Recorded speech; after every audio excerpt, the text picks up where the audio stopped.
Good afternoon, everyone. It's September 9th, and it really is September 9th today. I said it was yesterday, too. We're at Carmel-by-the-Sea City Hall, and I'd like to call this regular meeting of the Carmel-by-the-Sea City Council to order at 4:30 p.m. City Clerk, could you please call the roll? Councilmember Byrne? Here. Councilmember Verde? Here. Mayor Pro Tem Delves? Here. Councilmember Dramov? Here. Mayor Byrne? Here. All are present.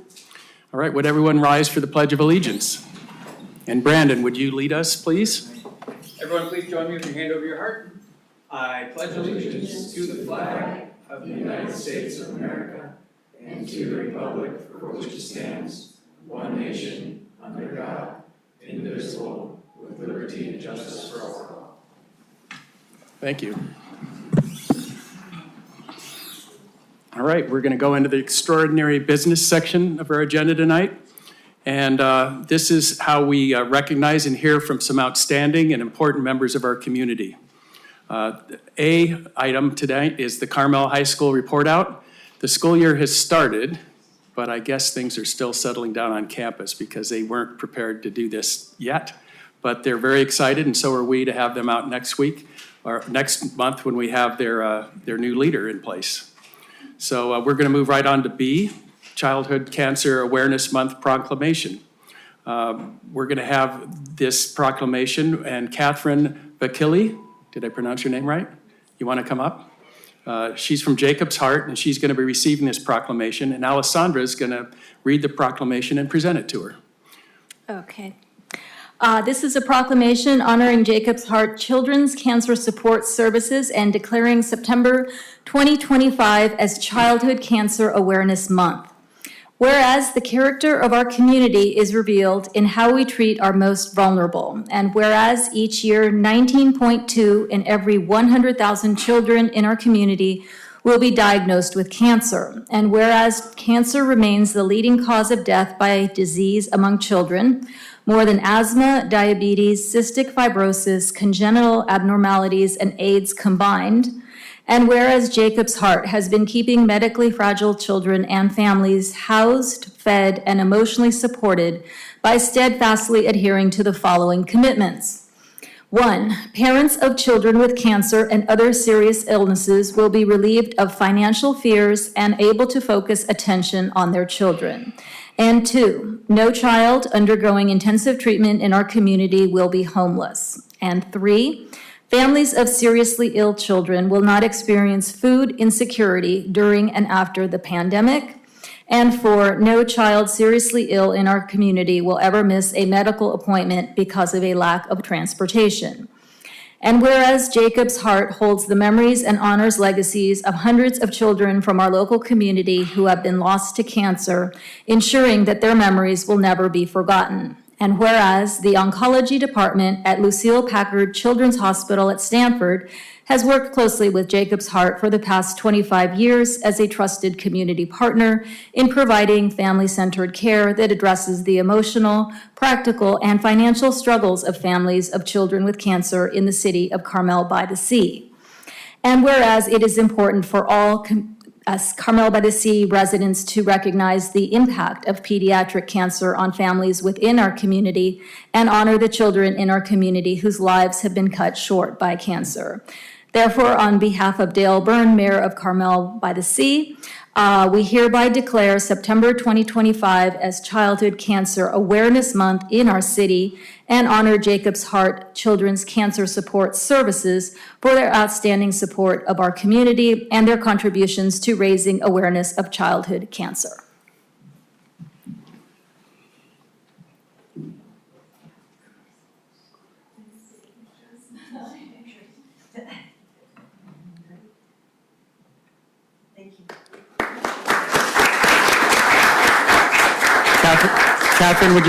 Catherine, would you like to say a few words at the podium?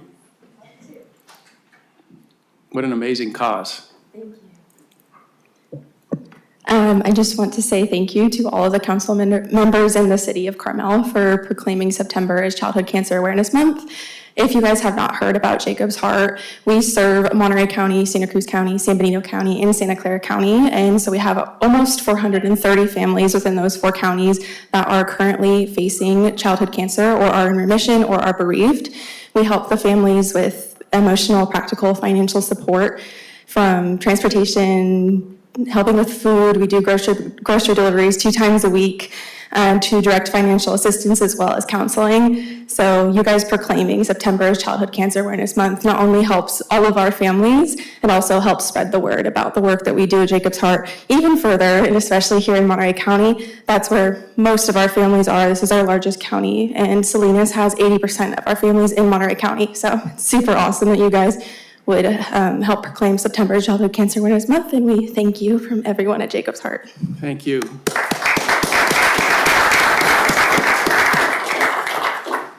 Item C is the Carmel Women's Club Proclamation, and they are clearly one of the premier nonprofit organizations in Carmel and in the Monterey County, and one of which I'm a proud member and a volunteer. I'm going to read the proclamation. Do you want to come up now, or you want to come up after I'm finished? I want to come up and I want to bring all the past presidents. All right, come on up. in the audience Come on up. And current members. Come on up.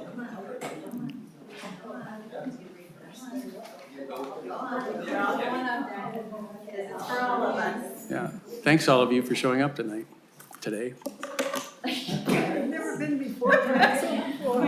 Here we are. Take that podium. Well, they're going to read it. Yeah. A proclamation of the City of Carmel-by-the-Sea City Council recognizing the centennial celebration of the Carmel Women's Club. Whereas on December 6th, 1925, the Carmel Women's Club was founded by 54 visionary women with a shared mission to serve the educational, cultural, and social needs of the Carmel-by-the-Sea community. And whereas for 100 years, the Carmel Women's Club has been a beacon of civic engagement and philanthropy, broadening its impact throughout the Monterey Peninsula and beyond. And whereas the club played an essential role in shaping the early character of Carmel, from advocating for the naming of city streets and maintaining the cleanliness of the town and beach, to planting trees and eliminating unsightly signage along highways and buildings. And whereas in times of national and global crisis, the Carmel Women's Club stepped forward with compassion and action, offering relief to unemployed men during the Great Depression, aiding Chinese refugees in 1938, and purchasing an ambulance for the British people during World War II. And whereas the club continues to demonstrate its deep commitment to empowering women throughout its scholarship program, established in 2010, which has helped women of all ages across Monterey County pursue education and improve their lives and the lives of their families. And whereas through its charitable giving program, the Carmel Women's Club supports more than 60 local organizations annually, enriching the community in areas including senior services, health and human services, arts, and children's programs. And whereas the club is also known for its vibrant and inclusive speaker series, offering engaging public programs that celebrate thought leaders from the worlds of art, literature, science, education, journalism, and cuisine. Now, therefore, be it resolved that I, Dale Byrne, Mayor of Carmel-by-the-Sea, do hereby recognize and commend the Carmel Women's Club on the occasion of its centennial celebration for a century of extraordinary service, leadership, and legacy. In witness whereof, I have hereunto set my hand and caused the seal of the City of Carmel-by-the-Sea to be affixed this 9th day of September 2025.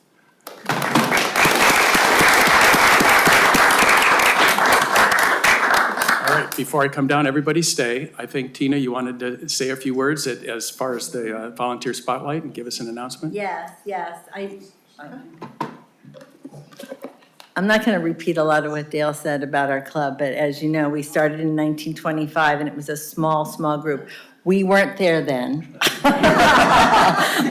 But we are really proud to continue the work that those women started. They had just won the right to vote in 1920 and were really feeling empowered to make great changes. And at the time,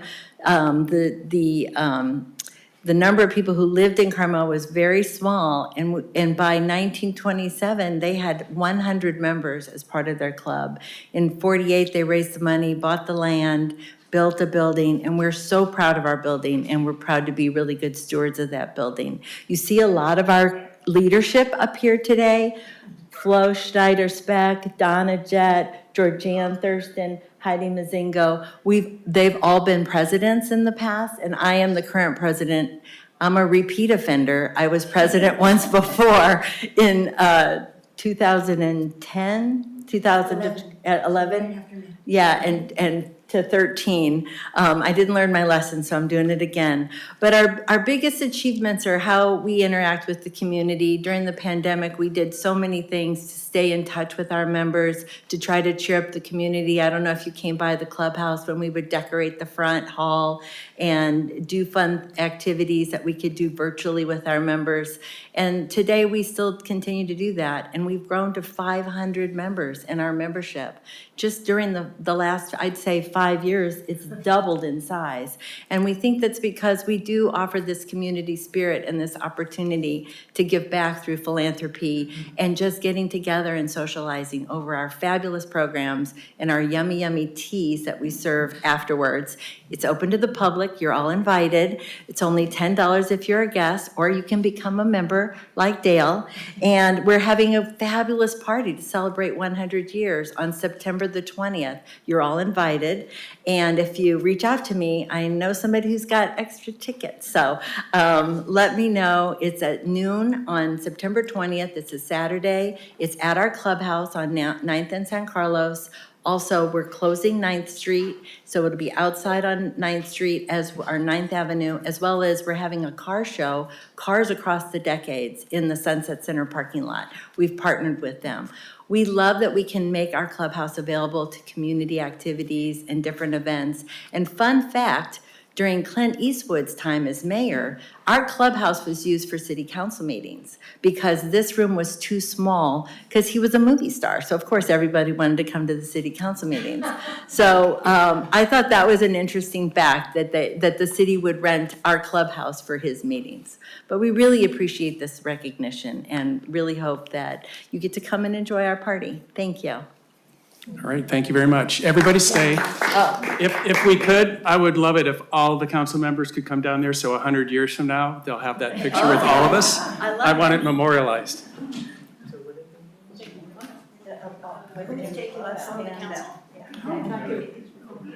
Let's look this way so we have the backdrop. Okay. I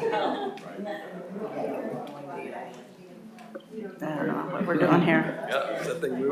I don't think so. I'm gonna go this way.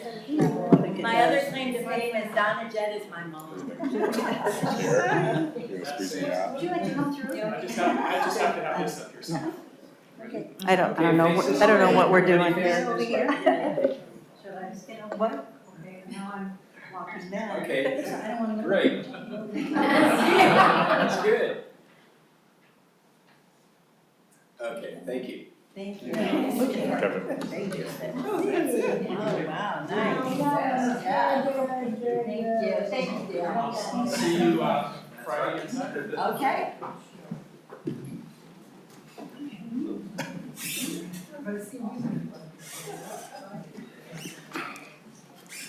100 years. That's really something. Yeah. You don't get to do that every day. Oldest nonprofit in Carmel. And the youngest at heart. All right. We're now going to move on to public appearances. And Nova, could you read the public appearance notice, please?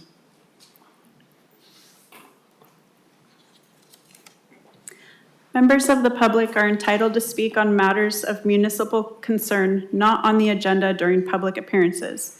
Each person's comments shall be limited to 3 minutes or as otherwise established by the chair. Persons are not required to provide their names. However, it is helpful for speakers to state their names so they may be identified in the minutes of the meeting. Under the Brown Act, public comment for matters on the agenda must relate to that agenda item, and public comment for matters not on the agenda must relate to the subject matter jurisdiction of this legislative body. If a member of the public attending the meeting remotely or in person violates the Brown Act by failing to comply with these requirements, then that speaker will be muted. Thank you. How many people plan on making a comment today? Just have a few. All right. First, who wants to be first? Karen? Hi there, how are you? I'm good. Good afternoon, Council. I am delighted to be here today as a board member of Tor House. And for those of you who have been to Tor House, you know what a very special place it is. And we are also celebrating a 100-year anniversary. This anniversary is the 100th year of the publication of Roan Stallion, Tamar, and Other Poems, and the completion of Hawk Tower at the end of 1924. For those of you who don't know, the city was instrumental in helping save the Tor House when the family who had lived there after Jeffers passed away, one of his sons and wife, were ready to vacate. The city put up, I believe it was about 10% of the purchase price, which at the time was $25,000. Now that doesn't sound like a lot, but it helped to save that beautiful place. Ansel Adams was part of that, I believe. Several members of the community thought it was such a special place. So the Fall Festival is October 3rd through the 5th, and I'm inviting all of you to put that on your calendar. I'm going to leave the invitation with you. This was the Tor House newsletter. It didn't go to print yet, so we made copies for you today. And we will be exploring the enduring legacy of these two milestones, the publication of Roan Stallion and also the completion of Hawk Tower. And the recent designation, which is really special, of Tor House as a national landmark. It was on the National Historic Registry, but this national landmark status is another kudo in our cap, and it was named by AARP as one of 10 best house museums to visit. So we will be unveiling the landmark plaque during that time. I'm going to give you just a rundown, but all the details are here, what goes on that weekend. Friday night, there's a sunset celebration, and it's really special. There's refreshments, there's the Steinway piano is played, there will be a harpist playing in Hawk Tower. You can sit there and enjoy the ocean. You can walk up into Hawk Tower. You can visit the house. That's pretty special. Saturday, that's $35. Saturday, all of the lectures are free. That's at the Carmel Women's Club. And there is a box lunch that can be purchased for $25. And there's a program in here. Then on Sunday, there is a trip to Point Sur Lighthouse for people who sign up in advance. So everything is included in the Tor House newsletter. And for those of you in the audience, you can go to the Tor House website. There'll probably also be postings around the city as well as a pinecone ad. But I hope to see you there. Very exciting news. Yes. Landmark. Thank you, Karen. And there's one there for the city. And Allissandra's on your board too, right? Yes. So Yes. she's probably very excited, all this history going on. Well, I hope you all can come. I know it's a busy weekend with the film festival, but some of the subjects on Saturday are going to be fascinating. Like, right. how did he get all the rocks up from the... Thank you for all your work on Tor House, Karen. Next, Maria. Hope you're sticking around for the rest of the night, because you're going to probably have some good insights on all these contracts coming up. Well, we'll see. I'm here to address you in two items. One is I wanted to congratulate everyone who participated and worked on Carmel-by-the-Sea Community Safety Series. I thought it was an incredible event. For those who couldn't attend, that was last Saturday, that's last Sunday, September 6th. Alita, Wanda, Chief Trayer, were spectacular. And I want to call everyone to remember that these are very important times for us to be prepared for whether it's safety related to attend some of our neighbors, whether it's fires, whether it's earthquakes, whether it's any kind of situation. So I thought I've learned a lot of new things. And I want to call the attention because the next one, the follow-up, will be November 8th on Saturday at 10 a.m. So I hope to see everybody there. We'll have a little bit more CPR training, and I think it's very important. The other thing I wanted to share with everybody is Just one item, next Sunday, we have the Sandcastle contest. I know we have Councilmember Byrne as one of our judges. I know our Commissioner Martin is also one of our judges, and another city member is also one of the judges. It starts at 7 a.m., but the judging occurs around 11 or 12. We still don't have the final time. But I think it's another community event that I will call everybody to the attention. And for all of those of us who live here, it will be a great time to celebrate with family and friends. So just thought it was important to name a couple of the activities that we're planning ahead. All right, before you leave, maybe you can announce yourself as the role that you now have on the Community Activities Commission, because I'm not sure it was ever announced in a big way, and you deserve that. Because You it's wanna better tell us? to do the work behind the scenes. Yeah. No, I'm just kidding. My name is Maria Roos, and I'm the chair of the Community Activities Commission. So Yay. She volunteered, and then she volunteered for an even bigger job, and we love that. Thank you, Maria. Always good to see you. Next. Good afternoon, Honorable Mayor, members of council, city staff. My name is Ross Pounds. I'm the president of Local 3707, the Monterey Firefighters Association. And just wanted to share a couple of things that have happened here in Carmel and one thing that we've got coming up. We are not only a labor organization, but we also have a 501c3. We are also the men and women of the Monterey Fire Department, also run the Monterey Firefighters Community Foundation. We had our first annual charity ball last year in October. The next one's coming up on October 18th. We have information on that. It's a fundraiser for us. It's going to be at Spanish Bay this year. So it's on our Instagram page at Monterey Firefighters Community Foundation. And we also have a flyer on the one of the bay doors at the fire station. So if you walk by the fire station, there's some information there as well. But the reason I bring that up is after our first charity ball, we raised a significant amount of money. And of course, as we raise the money, it's that we then decide what we want to do with it within the community. And after the LA Palisades fire, the idea was born to try and see what we could do to help people prepare for wildfires. And in collaboration with the Monterey Fire Administration and our prevention program, we developed a defensible space grant program. So we found a partner landscape company. So PM Landscaping has partnered with us. And we have now developed a program where individuals who are found to be not in compliant for their properties also are given information on the ability to apply for the grant. If they qualify, we will come and we will, with partnership with PM Landscaping, do some work around their house. And we had our first property that was cleaned up, and it was here in Carmel. And it was a great success. And I believe we have 3 more properties set up here in Carmel. And of course that applies to all of the communities that we serve, so Monterey, Pacific Grove, Sand City, and Carmel. But I just wanted to take a moment not only to mention the charity ball to you, but also say that we're really excited about that program and that we look forward to it moving forward so that people who are at most risk and need help preparing their homes for wildfires are able to do that. And as firefighters, we're happy that on behalf of our nonprofit, we can assist in doing that. So just wanted to share that with you. Hope to see you at the charity ball, and thank you for your time. Thank you.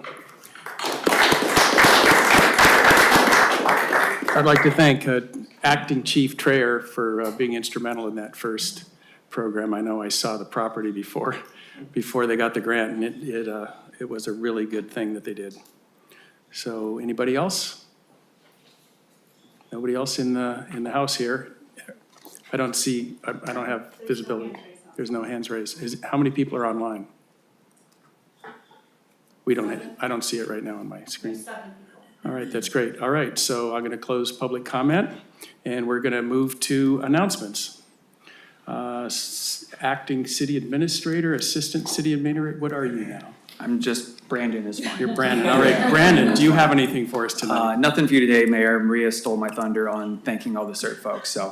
Come on, you can come up with one other thing. Lots of good things happen. There's lots of good things happening. I am excited to say that we signed a final offer letter with an interim library director who'll be starting October 1st. It's a retired annuitant, someone with a lot of experience. We'll be talking about it this Friday in the Friday letter, but we've got somebody who's going to be coming and helping us close that window when we're looking for a replacement. Hard to find for Ashley Wright. Yeah, that's great. Yeah. Thank you. City Attorney, I have no reports today. no reports. Oh, We didn't have any closed sessions yesterday. All right, okay. Let's go around the horn here. Jeff, do you have any? Hans? Yeah, I have a couple of just kind of quick updates on a couple of the committees I'm involved with. So on the housing element, we are gearing up to send an amended version of the housing element to the Planning Commission and to the City Council, ideally in early October. That's the target date. And then we're planning to send the formal amendment to the state. We've had 6 or 7 meetings with the state, and so I'm cautiously optimistic. Once it gets sent to the state, there's a 60-day review process. So our goal is to wrap that up hopefully in short order. So that's the housing element. And then in terms of the wildfire preparedness committee, like I mentioned before, we identified kind of 3 buckets. The first is sort of prevention efforts that the city can take a lead on. The second is prevention efforts that residents can take the lead on themselves. And lastly is disaster response. And the initial area that we've been focusing on has been efforts that are sort of in the city's locus of control. And so we've done 3 separate walking tours, the mayor and I, of Mission Trail Nature Preserve and Pescadero Canyon. We've also done 2 of those walking tours with representatives from Friends of Mission Trail. And, we're looking to do this in partnership with them. They've done some phenomenal work over the years on fuel mitigation efforts. And so we're really just kind of building on what they've done. And as an outgrowth of those walking tours, we asked Monterey Fire to help us put together like a prioritized list of the highest priority wildfire prevention projects that they could think of in the village. And so, we took a few iterations, but they've been really great. And they've given us their expertise and said, hey, this is ranked 1 through about 15, the most impactful, wildfire prevention projects that they could think of. And so now Public Works is working on coming up with some cost estimates. And so, and that's kind of the next step. And so I just wanted to reassure folks, we're trying to be thoughtful about it. We're going for balance. We're trying to maximize the safety benefit while also working with experts to minimize, any potential negative impacts on the forest or on character. So good progress, more to come. Great report. Thank you. I got 2 things. First is a shout out to our forestry department. This time yesterday, I was walking up here and there was a tree limb that I used to be able to walk right under and almost walked into it and hit it with my chin. Sent it to Ken, and the crew was out there first thing this morning. That tree limb is gone. And the best part is, while they were doing that, they looked around and they realized there's a 30-foot pine tree that was invisible because it's been completely covered by an invasive vine for 30 years. And go over there, there's a beautiful pine tree now uncovered. So nice work, nice responsive government. Thank you very much. Second thing is, this is really more for my peers, but this morning when Dale and I met with Brian and Nova and Brandon, as we do once a month to look at future agendas, one of the goals we gave to them is to do everything we can to get closure on a bunch of things that have been ongoing for a while by the end of the year, so that maybe we can start fresh with some new things. That included housing element, house numbers, wildfire preparedness, design tradition/design guidelines, ADU ordinance, and pickleball. What we kind of meant by that, clearly things can always pop up that get in the way of that, but to have an attitude of let's get this stuff done, and if that requires us to meet like an extra meeting or two, let's get it done. So obviously that's subject to cooperation from you guys, but it was just sort of a theme that we had today. Thank you. Thank you, Bob.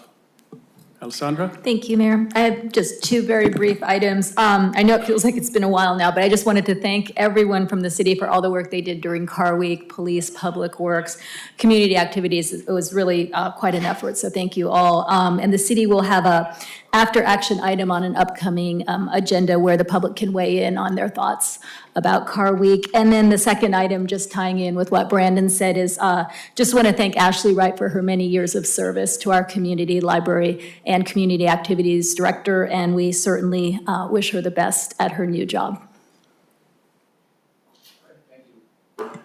I have two things. I'd like to announce that Carmel-by-the-Sea has been declared one of the first 30 California cities ever to receive Governor Newsom's Clean California Community designation. And I'm happy to say we overachieved on our requirements. These communities have showcased outstanding commitment to reducing litter, improving public spaces, and fostering community pride. Congratulations to all the residents, local organizations, and partners whose teamwork and dedication made this achievement possible. And thanks to all the other participating cities that are helping create a cleaner, greener California. Second is the Harrison Library Project has gotten off to a great start, thanks to everyone. And we had some big groups and some small groups a couple weeks ago who participated in the first round of sessions. And stay tuned for upcoming sessions where you can continue to participate in the process of creating the library for the next 100 years. There's that number again. So thank you, and I think we have a meeting tomorrow where we're going to determine the next steps, so it's a very exciting project. Okay, we had a consent agenda item. Bob, do you think that's quick, or should we hold it off till after the fire? That's quick. Okay. We had a consent agenda item yesterday that was pulled, and because of the long agenda item, we decided to put it off till today. So it was item 6. Can I just ask Bob for what his question was? Yes. Okay. It was the holiday closure schedule. Yeah, it's a holiday closure. We essentially shut down the city offices for 2 weeks. And really, the question is, is it optional for our employees to do that? Are we forcing them to comply? It's a great question. I should have put that in the staff report. Our practice for all the years we've been doing this consistently is that it's not a mandate. The employees can work through their manager to say, I've got these projects I'd like to work on, and the manager okays it, then they don't have to use their vacation. They can be here. The offices are still closed, but they have access to the offices. That's all I had. Okay. Thanks. All right, thank you. So we still need to vote on that resolution. I move to approve item number 6 from yesterday's consent agenda. I'll second. All right, roll call, please. Councilmember Byrne? Yes. Councilmember Buder? Yes. Mayor Pro Tem Delves? Yes. Councilmember Dramov? Yes. Mayor Byrne? Yes. Motion carries. All right, and with that, we're going to move on to orders of business. We have a lot of guests here tonight that are very excited about item number 1, which is a resolution 2025-079 authorizing the city administrator to enter into a contract with the city of Monterey for the Monterey Fire Department to provide fire and ambulance services to the city of Carmel-by-the-Sea. I'm going to take a staff report from Me. you. Yes, sir. All right, go ahead. All right, while Nova's pulling up the presentation, I just want to take a minute to recognize and thank so many people for this. Former Chief Tomasi, Chief Miller's here and his entire team. Chief Trayer has been involved in this. There's been so many people on the Monterey team. Big shout out to Cheryl, who's in the office. None of this would have happened without her, honestly. It's been a really great collaboration, and what this represents is, I think, 6 or 7 years worth of work that's gone into this, the ad hoc committees at the city. So I'm excited to have everyone here, and thank you to all the Monterey Fire folks who came today to support this item. It's actually a holiday for the city of Monterey today, and they came anyway. So thank you guys for coming. So with that, I'm going to jump right in. Oh, sweet, it works. Okay, quick overview. You've seen all this before. 1930s to present, we managed our own ambulance service. 1980, there was a state law that basically what we refer to as 201 rights. It just means that there are some rules and regulations that you have to follow, and that gives you the right to manage your own ambulance service. It created standards. In 2012, we started our contract with the city of Monterey for those fire services only, but we continue to run our ambulance. In 2020, there was an ambulance ad hoc committee that was created, and they came up with two underlying goals: retain those 201 rights, which are very important, and two, improve the service however possible for our residents. So the recommendation that came out of those many, many public meetings was to contract with the City of Monterey Fire Department. Their recommendation was that this would accomplish both of those goals. That just disappeared from 2020 to 2024. There was a bit of a gap in time because of COVID and changes in staff. And fortunately, when Chief Tomasi returned and Chief Miller returned, we reignited the conversation on this and then went to work in hammering out the details and getting everyone back up to speed, including the new council. And so if you recall, when we last met, we went through the general terms of the agreement. It's a 5-year agreement, roughly $5.5 million a year. It's improved service, and what we get out of the deal is 24/7 service. We don't have to worry about staffing issues anymore. The ambulance still lives in our firehouse. The people you know and trust are still going to be with us. The only thing really that changes, as Chip likes to say, is that patch on the sleeve. But we're going to get even better service than we've had before. So we're excited. What we're asking for tonight, thank you, Nova.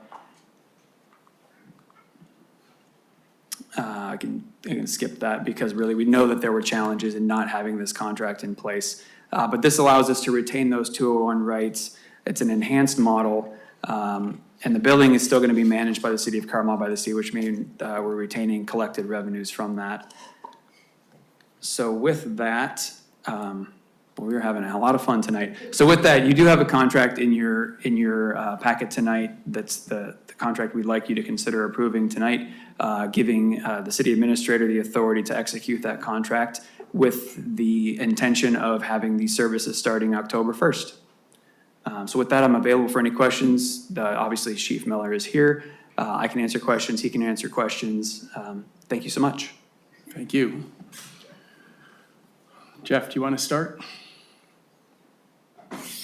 One of the things, thank you, Brendan, for all the work on everybody that's contributed to this. One of the things that I think is missing off the slide is it says ambulance staffed by 2 firefighters, and isn't it correct that we will have a paramedic on each of our fire trucks?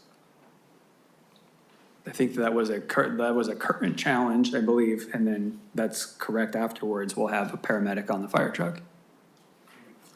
Okay, thank you. Yeah, Chief Miller nodded, Yeah. right? Why don't you come on up? I'm sure there's going to be a question.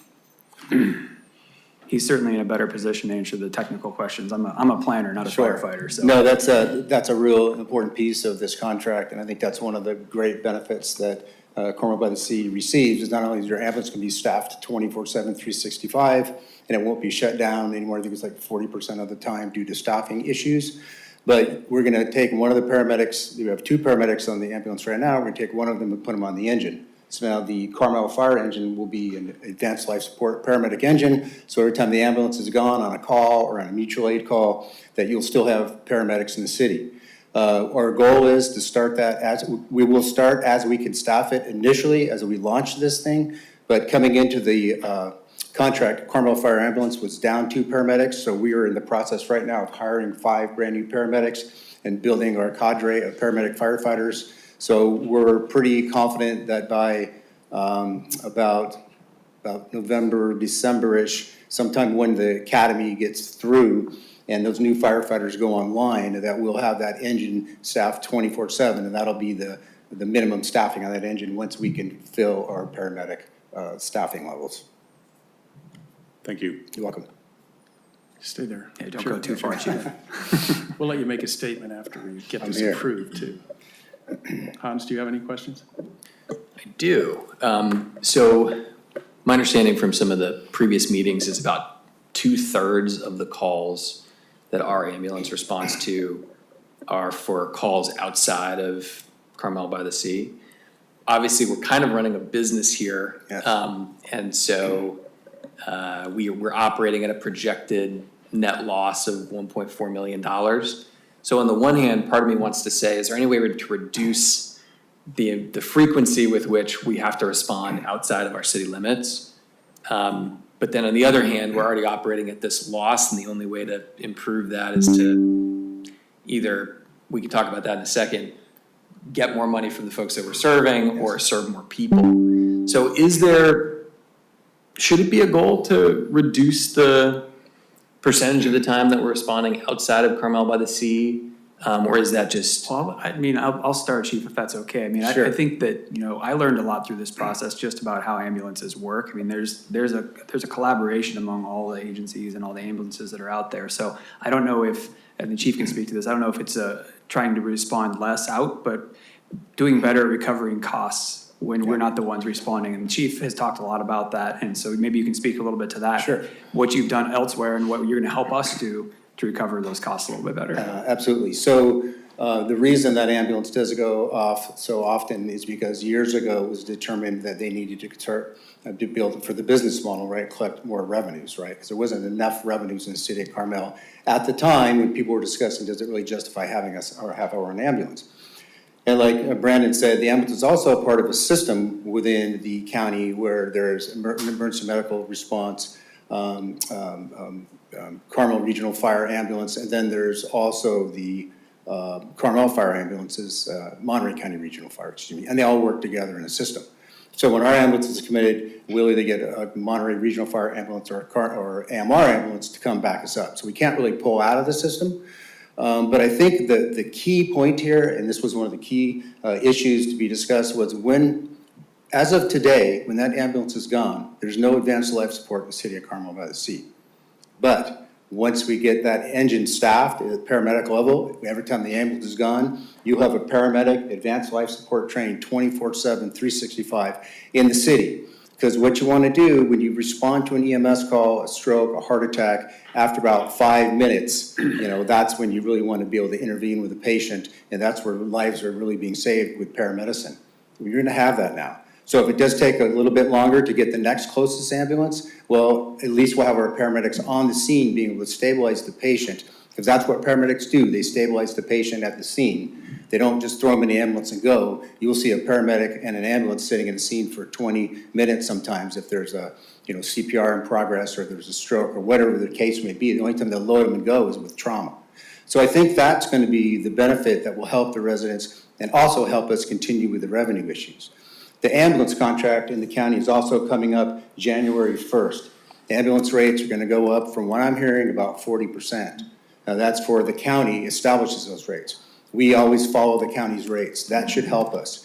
But we're also going to discuss with, and I've already started talking to American Medical Response, their regional director, saying, hey, we're not going to just provide this ambulance for free anymore, to help them make their percentages so they don't lose their monies in their contract. They're a for-profit business and we're not. So we're going to treat them like a for-profit business respectfully.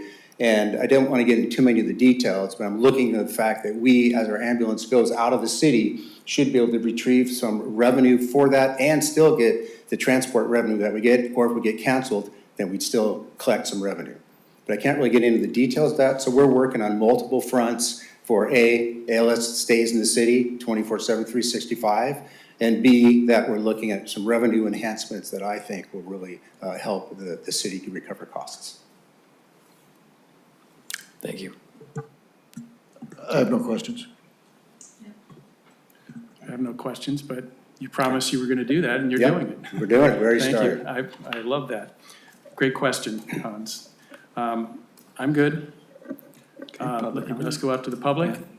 Anybody from the public have a question or a comment? All right. Ken's coming up. Thank you, Chief.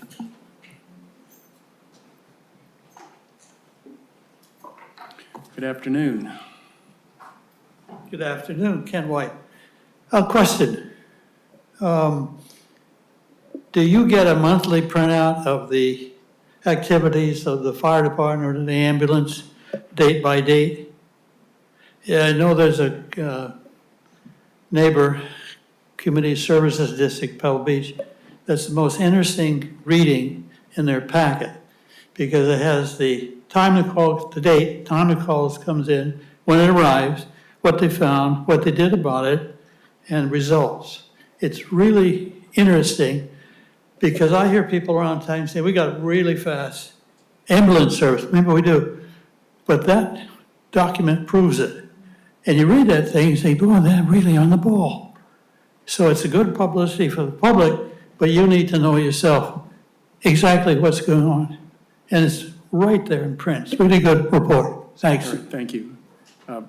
Brandon, do you want to answer that question? Clearly, we've been having that discussion with our address group and others. Sure, yeah, we, But you know, let's go ahead and answer that now. Yeah, okay, every month we provide for the council, and we do with the planning commission 2 monthly reports. So there's a lot of information in your council packets every month that has activity for our fire and ambulance services. Good.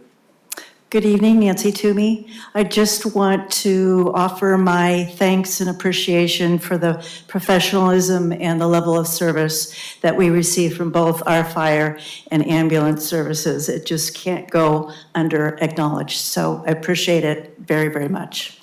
Thank you. Anybody else? All right, we'll bring it back to the council for discussion. I'm happy to make a motion. I'll make it. I move to authorize the city administrator to execute a fire and ambulance service agreement with the city of Monterey as specified in attachment 2 of the September 9th staff report, incorporated by reference and attached here too. And this is, I'm reading from the resolution that we would be passing. I'll second it. All right. Anybody have a discussion before we take roll call? Hearing none, let's take roll call. Councilmember Byrne? Yes. Councilmember Buder? Yes. Mayor Pro Tem Delves? Yes. Councilmember Dramov? Yes. Mayor Byrne? Yes. Motion carries. All right, thank you.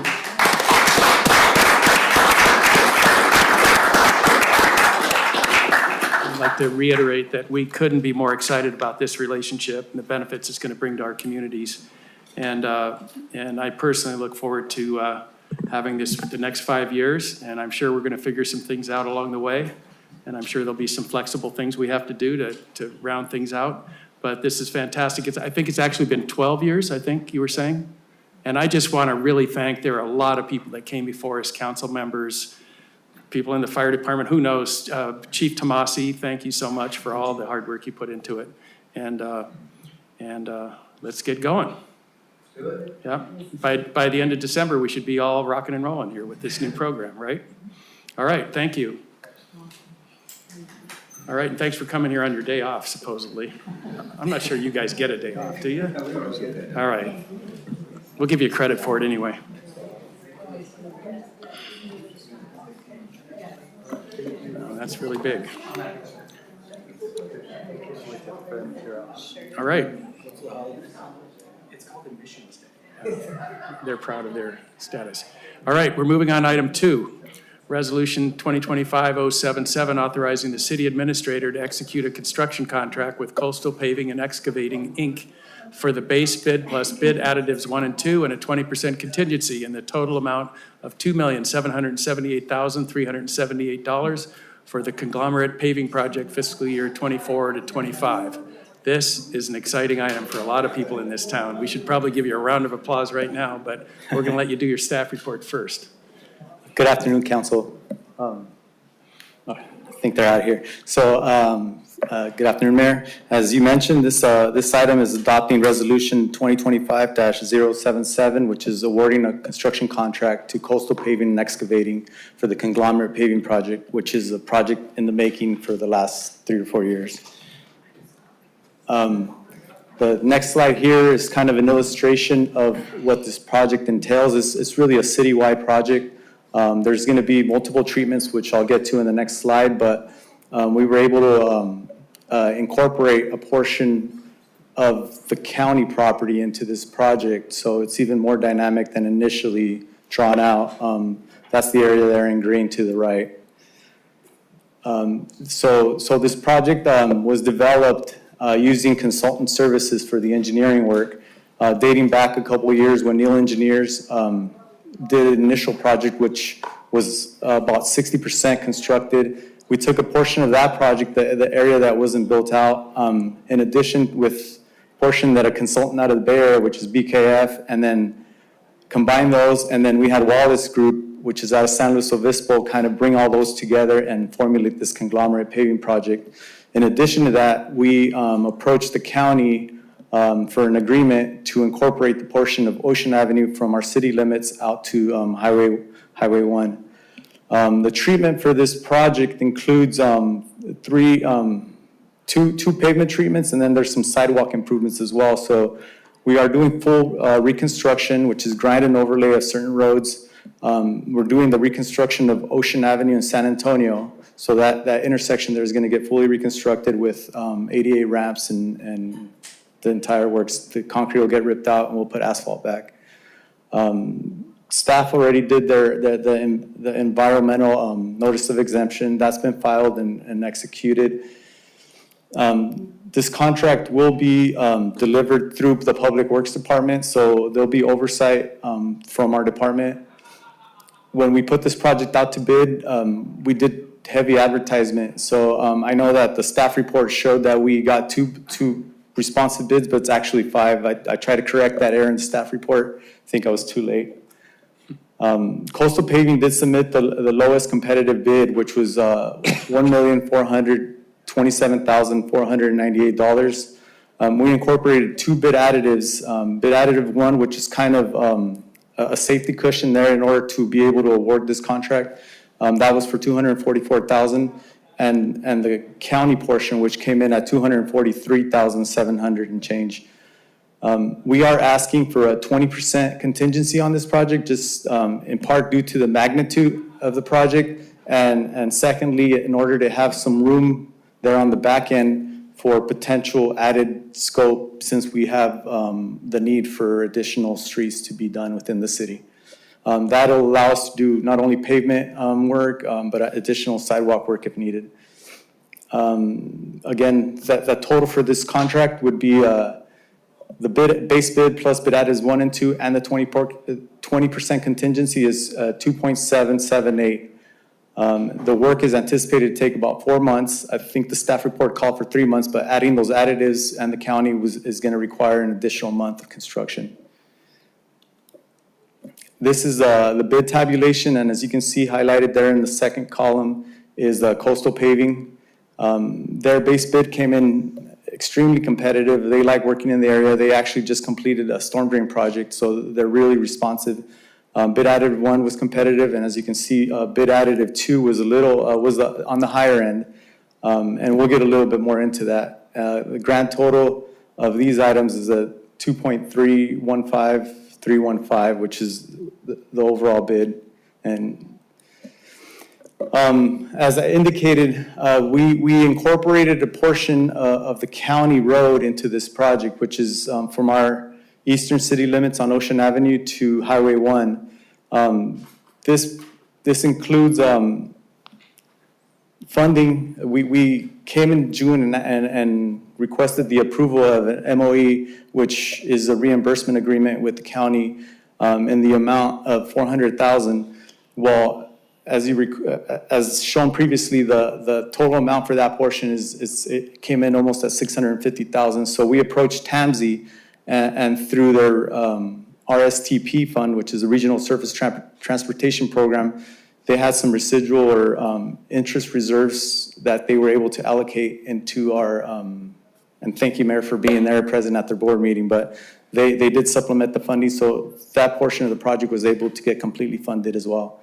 Additionally, we've approached, we've been proactive with the permitting process, and we approached Caltrans early in the process, and we've already secured the encroachment permit for the work adjacent to the Highway 1.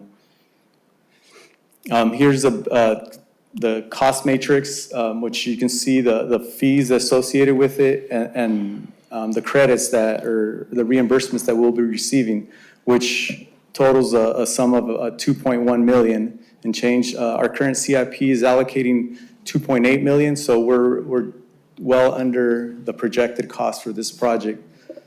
And this includes that 20% contingency I was referring to earlier.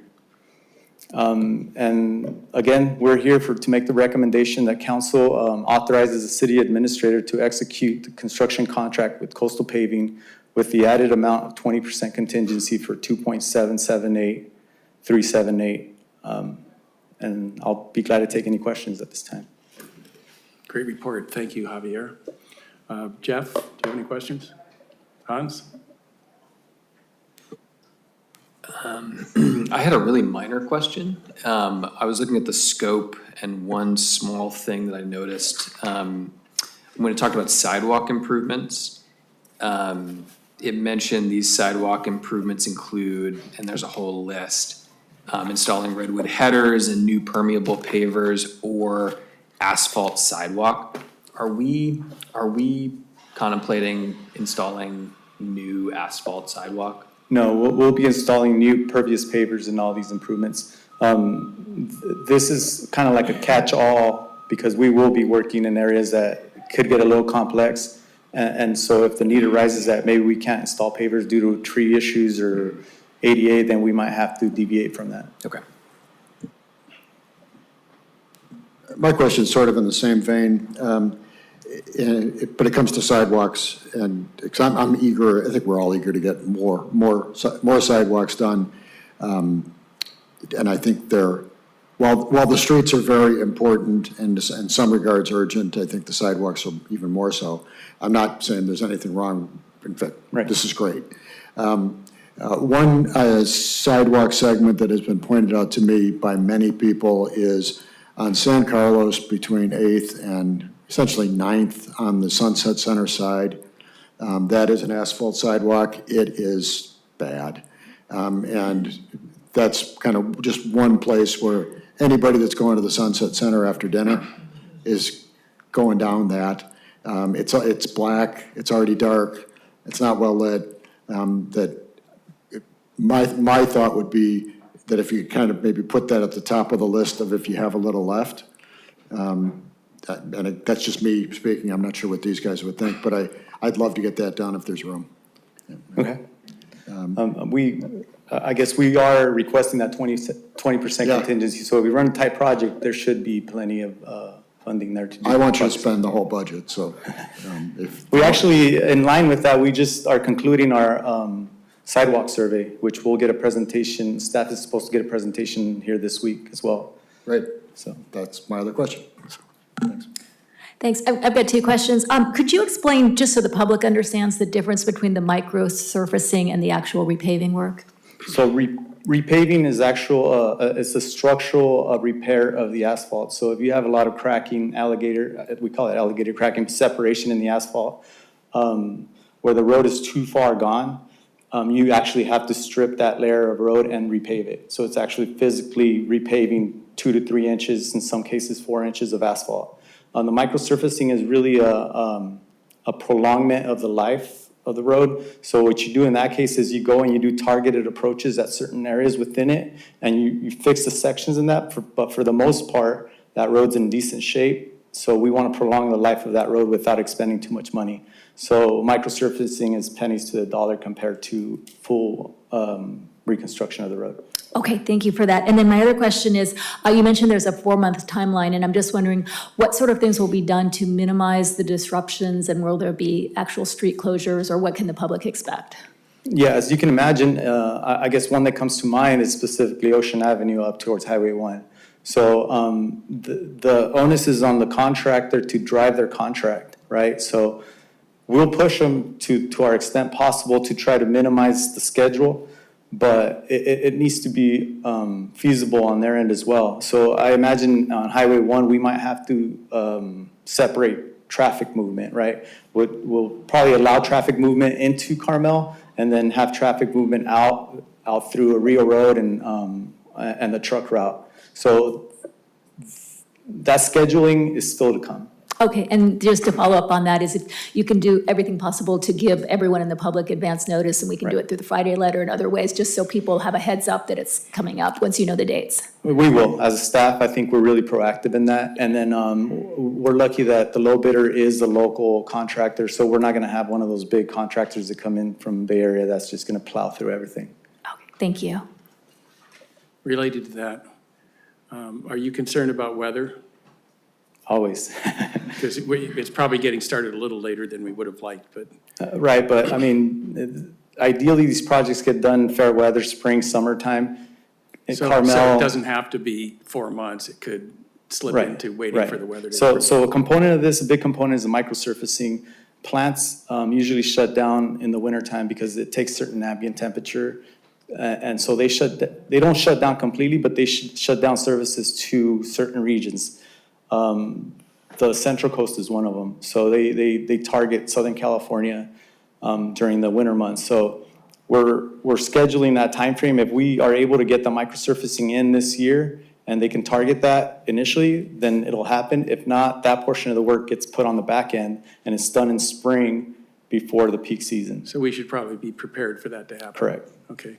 And I'd like to thank Bob for bringing up that stretch of San Carlos. I walk on it every day with my wife and my 2 dogs, the whole length of it. That seems to be an area that asphalt might be the preferred mode. I don't know if you put a slurry over what's there or not, because that's a long stretch to do pavers. That'd be expensive, but if you can do it, that's great. The worst sidewalk in town is probably right around the corner there, going down 8th by the leaning wall. I mean, that's. I mean, we could say that for a good, well, the report's coming out later this week. I so. can't wait to see that, so Right. I'm sort of going to say that next. So I just want to thank you and all of the Public Works team and all of your contractors, all the engineers. You had a long list of engineers you had to integrate into this project, and I'm really proud of you and the work that you've done, so thank you so much. Appreciate it. All right, so I think we're ready for a public comment. Yeah, all right, I'm sorry, public comment. We actually got into a pretty good discussion there as well. Go ahead. Hi. Hi, I'm delighted to hear that will be happening because we all appreciate smoother streets. I do have to make a comment. I have been researching Carmel in 1925, and just an aside, there were, in our history, there were many, many arguments. The city council chambers would have been full because they were arguing back and forth whether to even pave Main Street. And that was a huge thing. But then they also had this idea that they might paint the streets different colors. And Mayor Herron thought he had the votes for it, and it turned out he didn't have the votes, but they did then try it. And the first street that they tried painting, they put down some red paint, and it looked like blood was running in the street. So that was abandoned. But there were many discussions about whether to do cement streets or asphalt streets or what they wanted to do. So here we are 100 years later, and we're talking about streets. I will remind you that several years ago, after I moved here, somehow they did something wrong when they repaved Ocean Avenue, and it was like a washboard. And it went boom, boom, boom, boom, boom, boom, boom, boom, boom. And they had to go in and sand the whole thing down or something. So there was a really strange thing. I have one suggestion. You know, we all know where the little white dots are when you're coming into town, and that delineates Carmel-by-the-Sea. And usually our streets are much smoother coming in there. I think a small sign that said entering Carmel-by-the-Sea would let people know that what they just came through, which was bumpy and full of potholes, was the county. And that once you were in the city, not Kiwanis signs, not Rotary signs, not this signs, just a small entering Carmel-by-the-Sea might be nice because they might appreciate the fact that Carmel's pavement on the whole is usually better than what's out in the county. Thank you. Thank you. I think when Shirley Moon's scenic pathway signage project, which is nearing the point where she can surface it and show it to us, when that's finished, I think it's going to wake us all up that we need to do it other places in town. And so your recommendation is good. Thank you. Hi, Kev. Yeah. Hello, I'm Kevin Roos. I think it's great we're doing all this paving. I want to throw something out for the consideration by the council and maybe for the planning department and public works. From walking around, I believe that a major cause of pavement disruption in this town is poorly laid asphalt over sewer lateral installations. You can walk through the streets, you see these cutouts, and almost always, a year or two later, it's sagging. You feel the bump when you drive down the road. Other jurisdictions, including one I lived in before, required that any work done in the street include a bond, which was held for several years. And if that sagged or failed in any way, the contractor either had to come back and fix it, or the bond was used to pay a professional paving contractor to repair it. I just want to throw it out there. I think that would be a great idea, because I think this is a large part of the cause of mediocre street surfaces in town. Thank you. Thank you, Kevin. Anyone else? And nobody online? There's no hands raised on Zoom. All right. Does anybody want to talk to that point that was just brought up? Javier, is that something we do? Yeah, go ahead. It's your chance. Well, so individual sewer failures, they're handled through our encroachment permit process, right? So the oversight on those encroachment permits, other jurisdictions, I mean, it's not exclusive to Carmel. This happens everywhere. We are trying to mitigate that with the big sewer projects that come in. We have COD active on one project now on, I guess it's the northeast side of town. And as part of their project, they're gonna come back and extend their patch. Not only are we doing quality assurance on the patches, but they're also gonna do some reconstruction, and they're gonna finish it off. I don't know if you guys recall, but they're gonna install microsurfacing on the entire thing. So we worked with them on that. Cal-Am, we just did the Cal-Am Dolores project, which was also asphalt. We were adamant to get some quality assurance over that project. So we are being proactive. These smaller contractors that come in are, I think, part of the big issue. Is that something we can require longer term surveillance of it and rectification? Be tough. I mean, is that something we've ever looked at? We can talk about that. Yeah, later. it's not I think something it's we a good look at, but point. it's definitely worth exploring, so we'll talk about it. All right, good. Yeah. Thank you, Kevin, for bringing that up. Mayor, I've had some experience with public works projects, and what I've seen in the past is sometimes there will be a maintenance bond that gets posted. I'm not sure if that was included in the bid package that went out with this one, but if there was an interest, there could be a change order to add that, and then they would post that bond to cover a specified period of maintenance after the work's completed. Okay, great. So now we're looking for a discussion, or are we ready to make a motion? Yeah, I had a couple of comments. I've actually been going back and forth a fair amount with the Public Works Department, trying to analyze some of the data on this, because we actually, you'll be somewhat reassured to know, we do have a database of every street segment in town, and it goes back to, there's some roads that haven't been resurfaced since like 1986. But so it tells you exactly what was done and when. And so it creates this really interesting data set. And I think, to step back, one of the most common things that I hear from residents, and I'm sure you all hear as well, is what's going on with the roads. And I do share that. So when I look at our roads, I see there is a lot of alligatoring, a lot of sections that, particularly in residential areas, that don't get as much love as like the main arterials, that are in pretty bad shape. You should also know that there's a pavement condition index. There's a numerical 0 to 100 score assigned to every street segment. And it's actually assigned, they hire an engineering firm to come and do it. And they've got this rubric. The last time I think was 2022, and they do the whole town.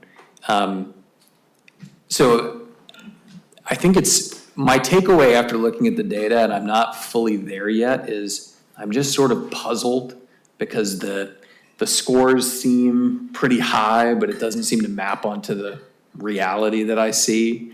And I'm trying to still suss out, like, are we just repaving, some of the same streets over and over again and not hitting certain streets? But in any case, one thought that I had was I talked to the public works folks about kind of what's our methodology. And they basically said, look, we take about $1 million a year in the budget, and we try to, throw it at streets. And then we've heard about the the cost curve, right? It's easier to maintain an existing road. You don't want it to fall off the edge of the maintenance cliff. Otherwise, it costs like $5 a square foot to fix instead of $1. And so what they do is they have actually an algorithm from this Street Saver program where they go out and they, try to say, okay, we'll do like 60% preservation work, maintenance work, the micro resurfacing to extend life, then maybe like 40% heavier duty replacement. But when you think about it, if you just say, well, we're gonna take $1 million and throw it at the roads, it's kind of like a top-down approach. And I think we almost want like a bottoms-up approach where we say, hey, we want to maintain this level of pavement condition on any given street in town, and then say, how much is that going to cost us?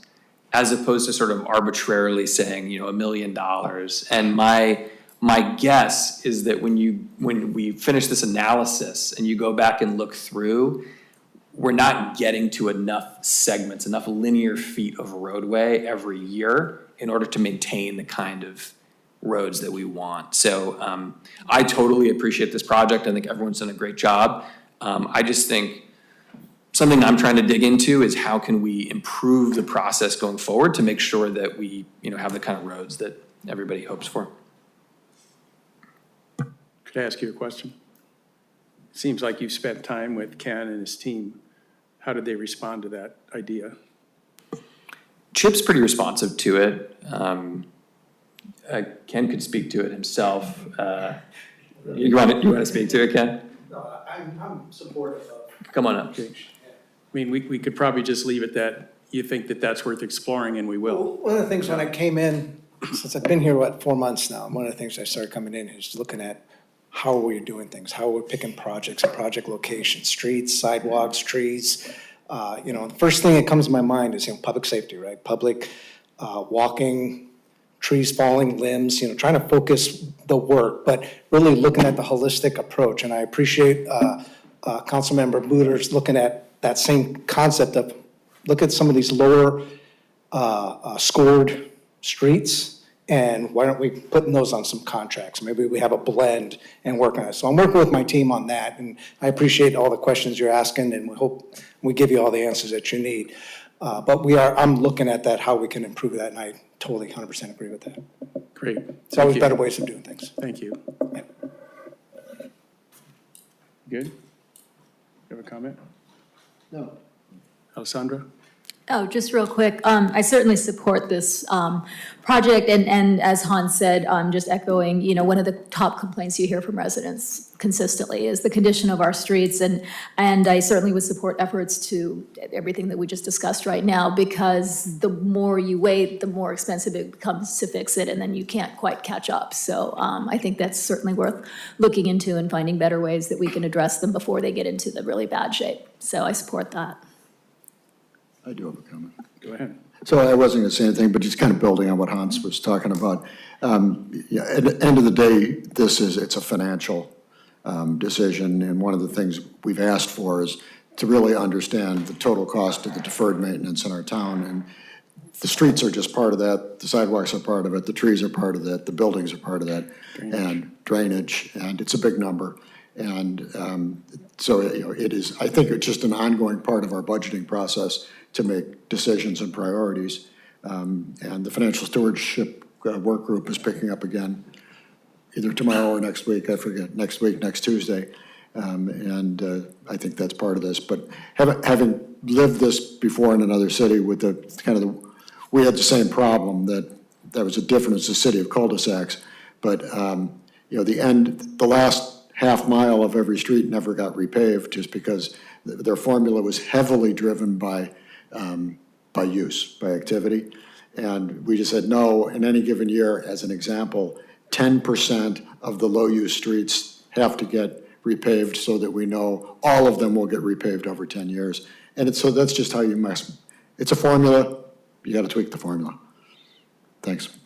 All right, so I would suggest if you're living on some of those streets that haven't been paved in the last 10 years, and you know that we have some money at the end of this contract, you probably should be coming to these meetings and speaking up, right? How else could somebody get to you? Do you have an easy way for people to communicate, or just send an email? Just, okay, all right, because that's going to be happening, it sounds like, in about 4 months, 5 months, right? That you're going to get the scheduled roads done, and then you've got some other ones to do. So that's great. So I'll jump back to where I was. Thank you for the hard work, and we appreciate it, and great job. We've been waiting for a couple of years to pull this together, and I want to know if we have a motion now. I'll make a motion to pass Resolution 2025077, authorizing the city administrator to execute a construction contract with Coastal Paving and Excavating for the base bid plus bid additives 1 and 2 and a 20% contingency in the total amount of $2,778,378 for the conglomerate paving project fiscal year 24-25. Second. Roll call, please. Councilmember Byrne? Yes. Councilmember Buder? Yes. Mayor Pro Tem Delves? Yes. Councilmember Dramov? Yes. Mayor Byrne? Yes. Motion carries. All right, thank you. Another round of applause from the crowd. All right, I think that's excellent. We're moving forward. Item number 4 is a resolution, number 3. Ad hoc committees recommended reduced square footage for police and public works facilities, Resolution 2025-078. And we're also approving issuance of the request for proposal, or RFP, for architectural services for the police and public works facilities project, and authorizing staff to release the RFP to qualified architectural firms. Go ahead, Ken. Take it away. Thank you, Mayor. Council members, Mayor, thank you for giving us the opportunity. Tonight, I'll be presenting the RFP that we want to present and get out on the street. What we're seeking is council approval to release this RFP. In the packet, you'll see the details of the RFP. The ad hoc committee, which consists of myself, Chip, Brandon, the mayor, and Councilmember Byrne, and Chief Trayer.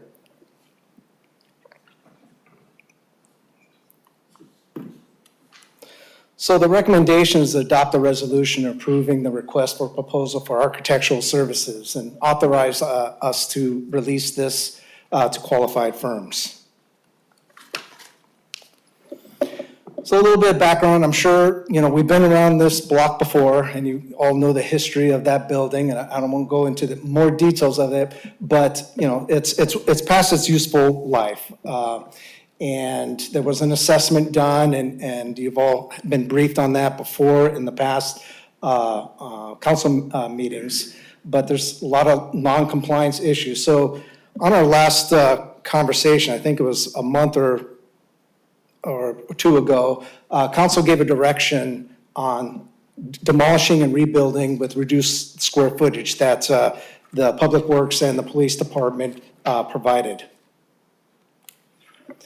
So the scope of services that we're looking for is a complete architectural, engineering, and project management services.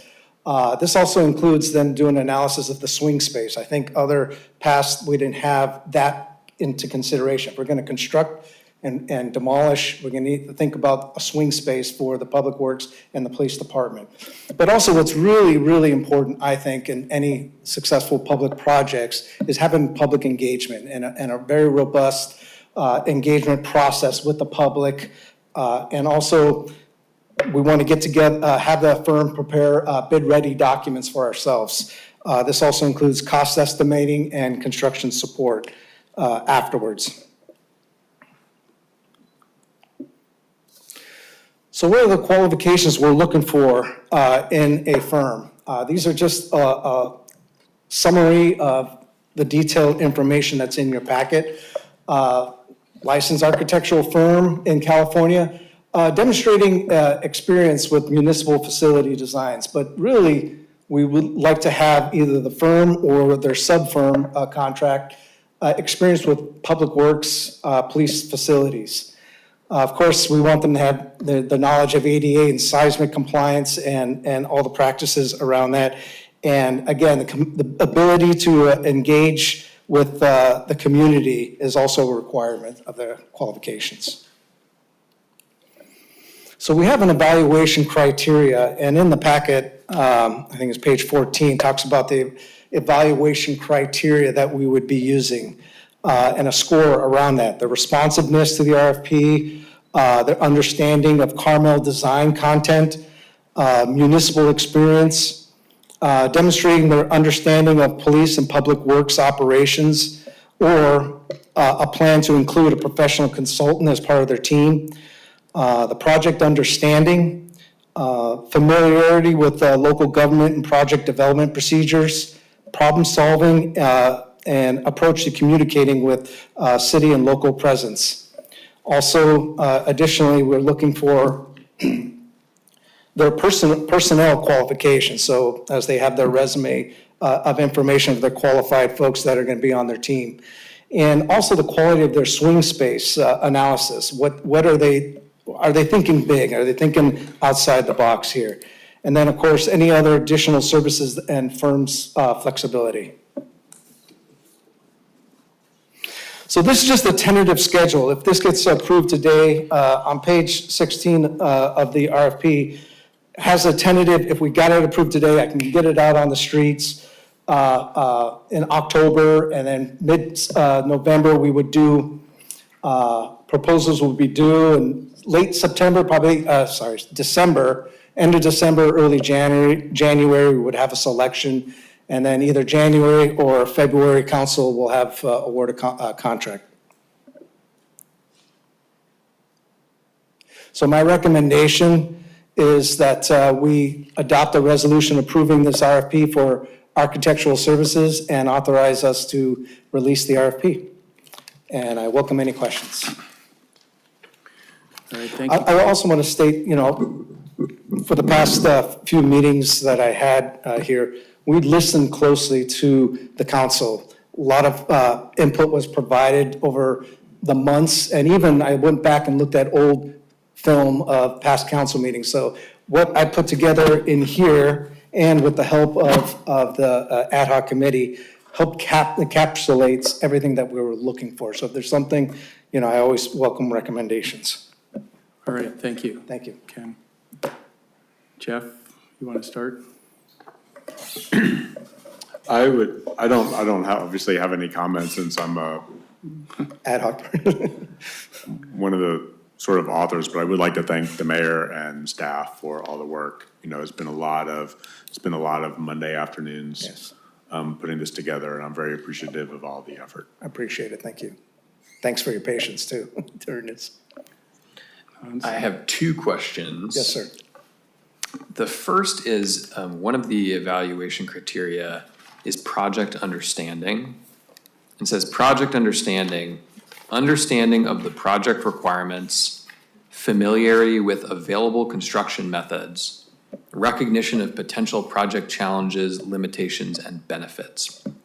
And that's worth like 10 points, which is a fair number of points in the grand scheme of things. I think understanding like Carmel design is 15 points, experience with municipal buildings is 15 points. Yes. And I don't understand what that means. Can you explain what you guys are going for with that criteria? On number 7, you mean the problem-solving one? The project- the project understanding. Mm-hmm. So understanding our project, what we're requiring for, what is required for each of the departments. What do we need for public works? What do the law enforcement need for their understanding? What are we trying to accomplish? And then also listening to the public on, design criteria. What are they accepting on how it looks on the outside as well? So it's like not only the physical, but also the functional aspects of what we need for to provide the services we do. Yeah, Councilmember Buder, one way to look at it could be, when throughout even before Ken was here, hearing the feedback from the community and the council of where previous designs may have missed. You could almost take the design 15 points and the 10 points of project understanding and put them together as one bigger number of 25, saying previous ones just missed the mark. They didn't understand what we wanted from functionality. They didn't understand what we wanted from design. Right. So we did split those apart sort of as two different things. One's function and form based, one is design based. Thank you. Okay. Yeah.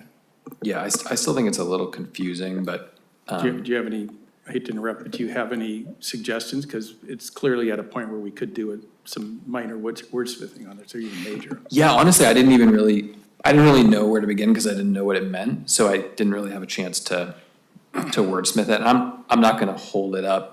You know, I'd rather get it out there and then, Maybe if you rethink, you could always send it to Ken, Yeah. because. it gives you guys a fudge factor, I guess. Yeah. Thank you, sir. So, the other question was, the RFP specifies 3 community workshops. Says 1 at conceptual design, 1 at 30% design, and 1 at 100% design. And I read that as basically reviewing the conceptual design once it's created, but before you move on to 30%. So my question is, what does at conceptual design mean? So I can take that one if you don't mind, Ken, Yes, because please. I weighed in on those. You know, just coming from my experience in like planning community workshops and design charrettes and things like that, at conceptual design means early in the phase, like really, really, really early, so that the design itself is informed also by the community. It's not not a drawn design that's already kind of like done and formed a little bit, and then everybody reacts to that. It's like, let's find out from the community what they want it to look like, that they want it to feel like, what they want it to operate like. Yeah, that was my That's the concern. intention of that. Yeah, I sort of read it, if you read the words on the page, it was like, hey, we're gonna have some designs, then the community can react. And of course, you know, I think the Yeah. ideal thing is before they start to design anything, you have that first workshop, so that's what I'm Right. comment. Thank you. I think the RFP is good to go. My questions are really about project management and making sure that this thing stays on the track and on track and on time. Correct. And that we just don't relive previous problems. And I noticed that you've created a committee, you called it something, that included staff, various staff, you and the chief, and who else was on? It was just, For the selection process? Well, there's 2 questions. One is, let's start with selection. Who's on the committee to make a selection? I think we haven't determined the full committee yet on that one. Yeah, but it will be, you know, a staff committee, and then, of course, we bring a recommendation to council, and that's where that gets decided ultimately.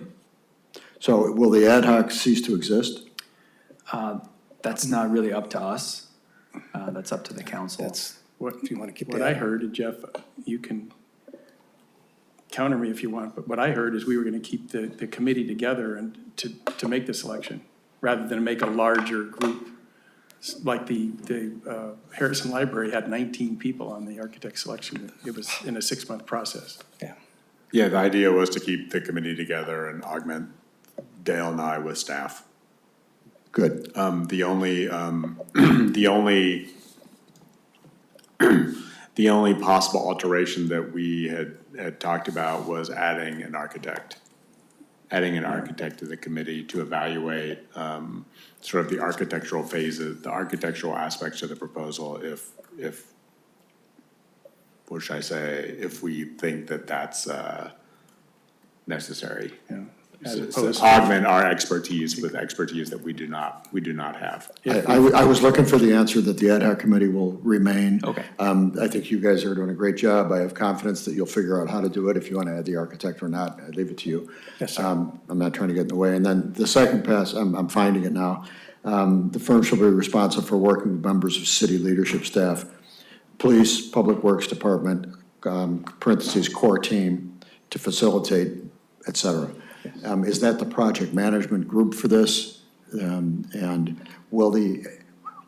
that's the next question, is would the ad hoc remain in place through the duration of this project as a report to entity, and perhaps to be part of key events that are different from Can I answer? giving a full update? Yeah, I would say, what I would say to that is that, we've sort of come to the point where we're going through this first step, and let's get through the first step. and make a decision, you know, when we get to the point of awarding a contract and we have more visibility into what the project will actually look like, whether it's gonna meet the schedule that's outlined in here or not, or what. I think that the committee, Dale and I, will be better prepared to answer. I think that's fair. To answer that question. That's a good answer.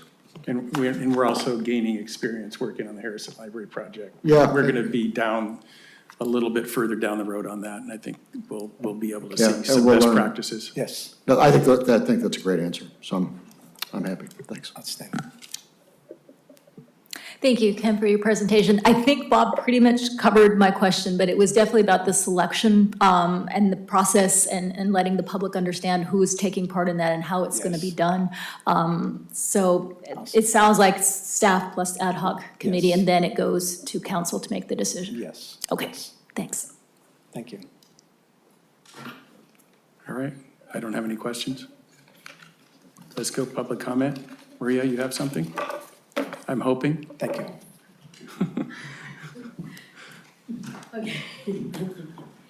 Okay, hi, everybody, I'm Maria Roos. I do have a couple questions. The first one is, if we go back a little bit of history versus current situation is, there was a prior project, there was a prior discussion of the police, improvement, modifications, construction, everything we were gonna do. The question I have is, the RFP right now highlights a list of elements that are gonna be done, very much in detail.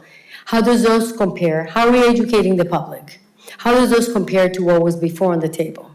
What is it that we're leaving out? What is it that we're doing this time? How does those two compare?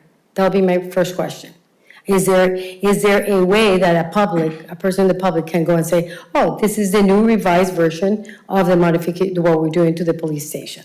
That'll be my first question, based on the RFP. The other thing is, from the RFP, okay, has anybody shared any specific budget of what is expected of the project to the RFP as we present the RFP, or to those people who are going to submit an RFP? Is that going to be shared? Are you going to give them a budget or time or some kind of framework of how much money are they going to be supposed to be bidding for the project? That's my second question. I guess I'm asking the ad hoc or Ken. Okay, my third question, which surprised me, is there's a section that says, if a project schedule is not required, consultants shall perform the services under the agreement. I'm sorry, in my world, you're delivering on a project, you need to have a schedule, a project schedule. Even though it may be in the agreement, it says, oh, tasks, milestones, funding. No, a schedule for any project, especially of this magnitude, is required. So there's a highlight there that says, if a schedule is not required, consultants shall perform the services under the agreement. I don't know, for me, that is a schedule and it's required. You always have tasks, milestones, owner, who owns it, what time delivery. This is Program Management 101. So those are my three observations. Could you summarize one more time your 3 points? Okay, my first observations are, what is the difference between the prior project to this current project? Can somebody give us a table of comparison? Okay, the second one is there a budget or have we share a budget estimate to the RFP proposal presenters? Is there any estimate? And the third one is, why does it say in the RFP that if a project schedule is not required? Because I do believe that actually we should have in the agreement a project schedule line out of how is it going to be done. Do you want to handle those questions, Brandon? You want Ken up? Well, I can. Yeah, You I'll were defer to here. the ad hoc first, and if you guys want me to fill in, I'm happy to. I mean, I can take Go ahead. these in Yeah. reverse order. And you were here the first time. I can take these in reverse order. The schedule is called out as item number in the submittal requirements, proposal requirements. So section 6, section A, bullet item number 6 says that the applicant will submit a project timeline and schedule. So I assume that answers that question. The estimate, to be honest, I'm not sure that any of us understand how much it's going to cost. We have guesses.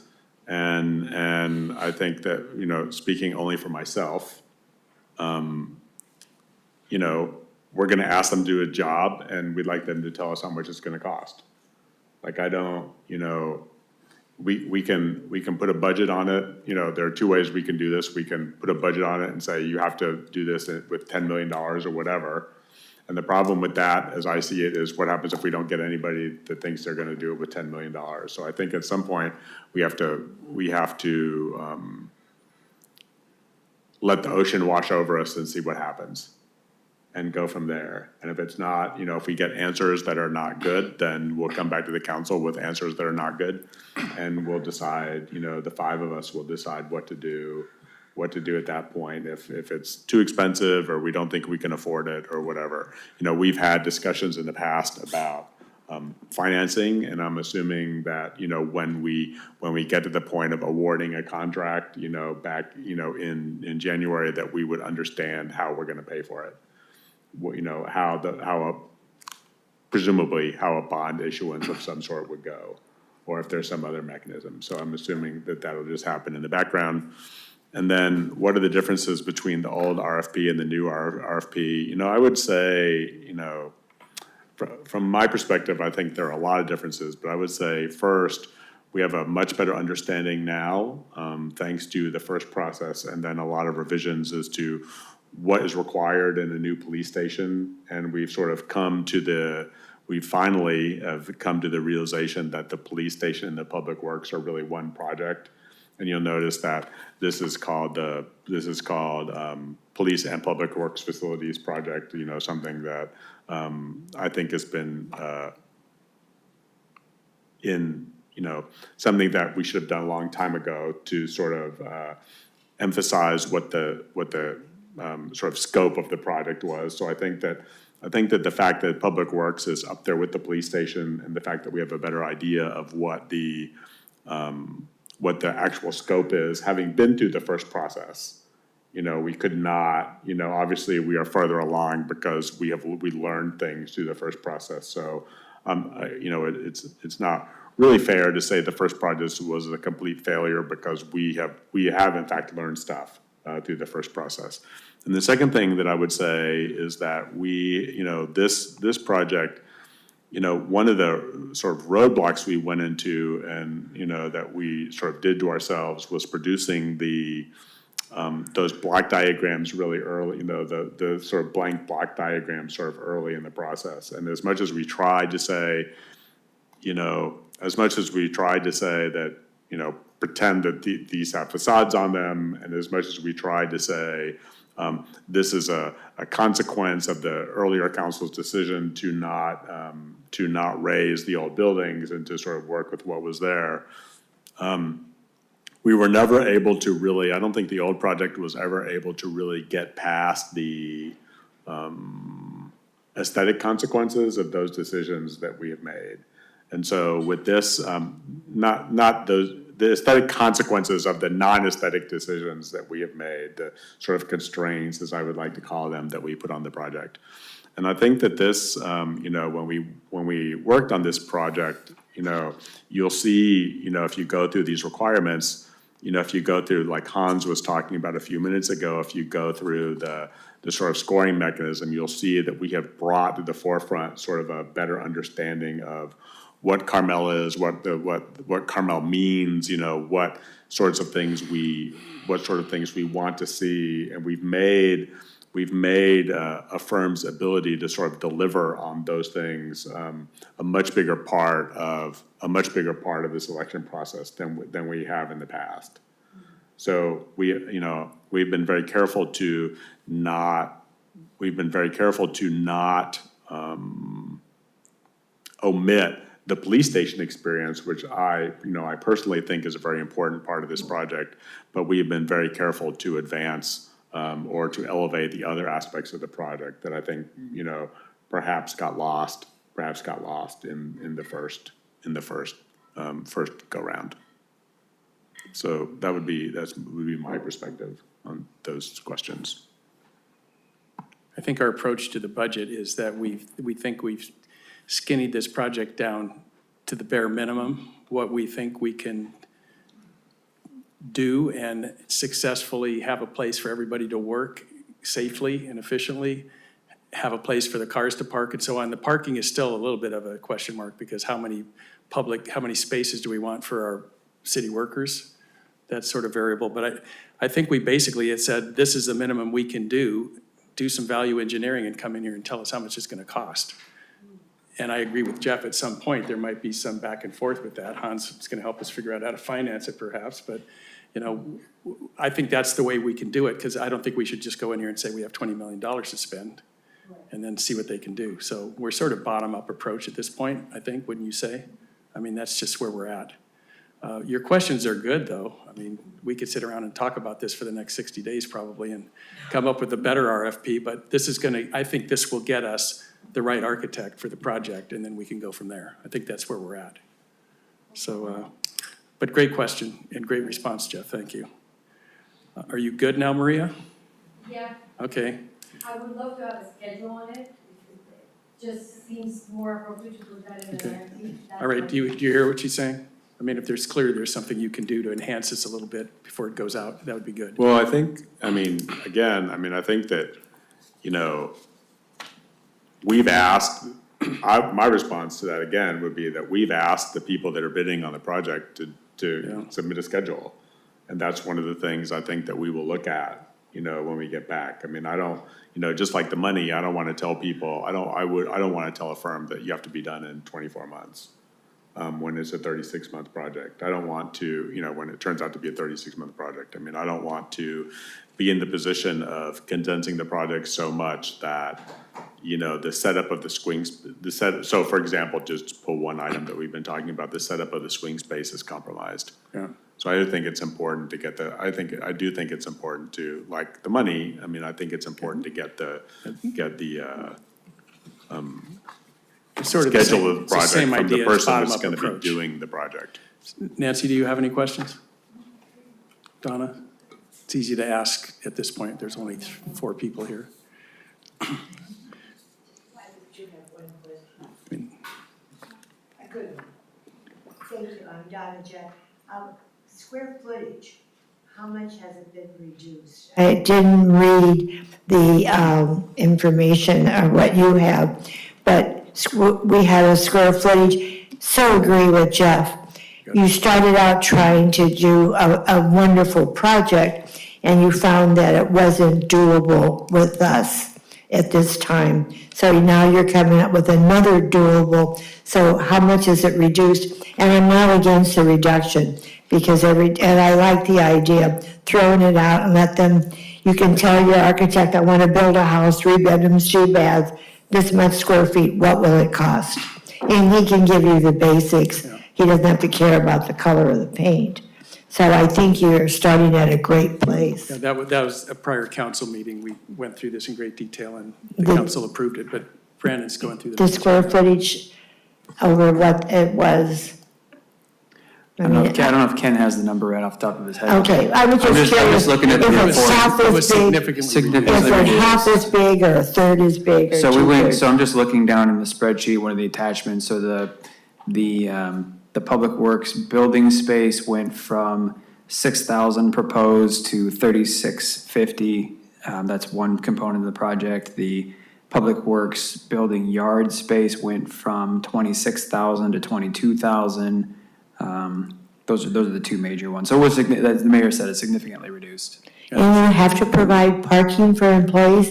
I think most of them park at Vista Lobos. The concept so far was the people that are working in the building would be covered. But the people that, There are some opinions on the ad hoc committee that we maybe can do more, but we have to, again, when it gets to prices, we're gonna have to look at I think you need more of a building than for them to park. They could park at Vista Lobos. I'm in front of my house. I'm fine with that. Can we use Thank your you. driveway? Sure you can. Yeah, that's where the horses stable's gonna go. All right. Thank you. All right, thank you. Nobody online still? All right, so let's bring it back for final discussion and see if we can get a motion here. Well, I have to say, thank you for all the good comments from the council members. I know it's been a slog, a real slog, I speak only for myself, to get to this point. Kind of a funny thing, when we were talking about, when I got back from vacation and we were talking about this and sort of getting this ready to put into the packet,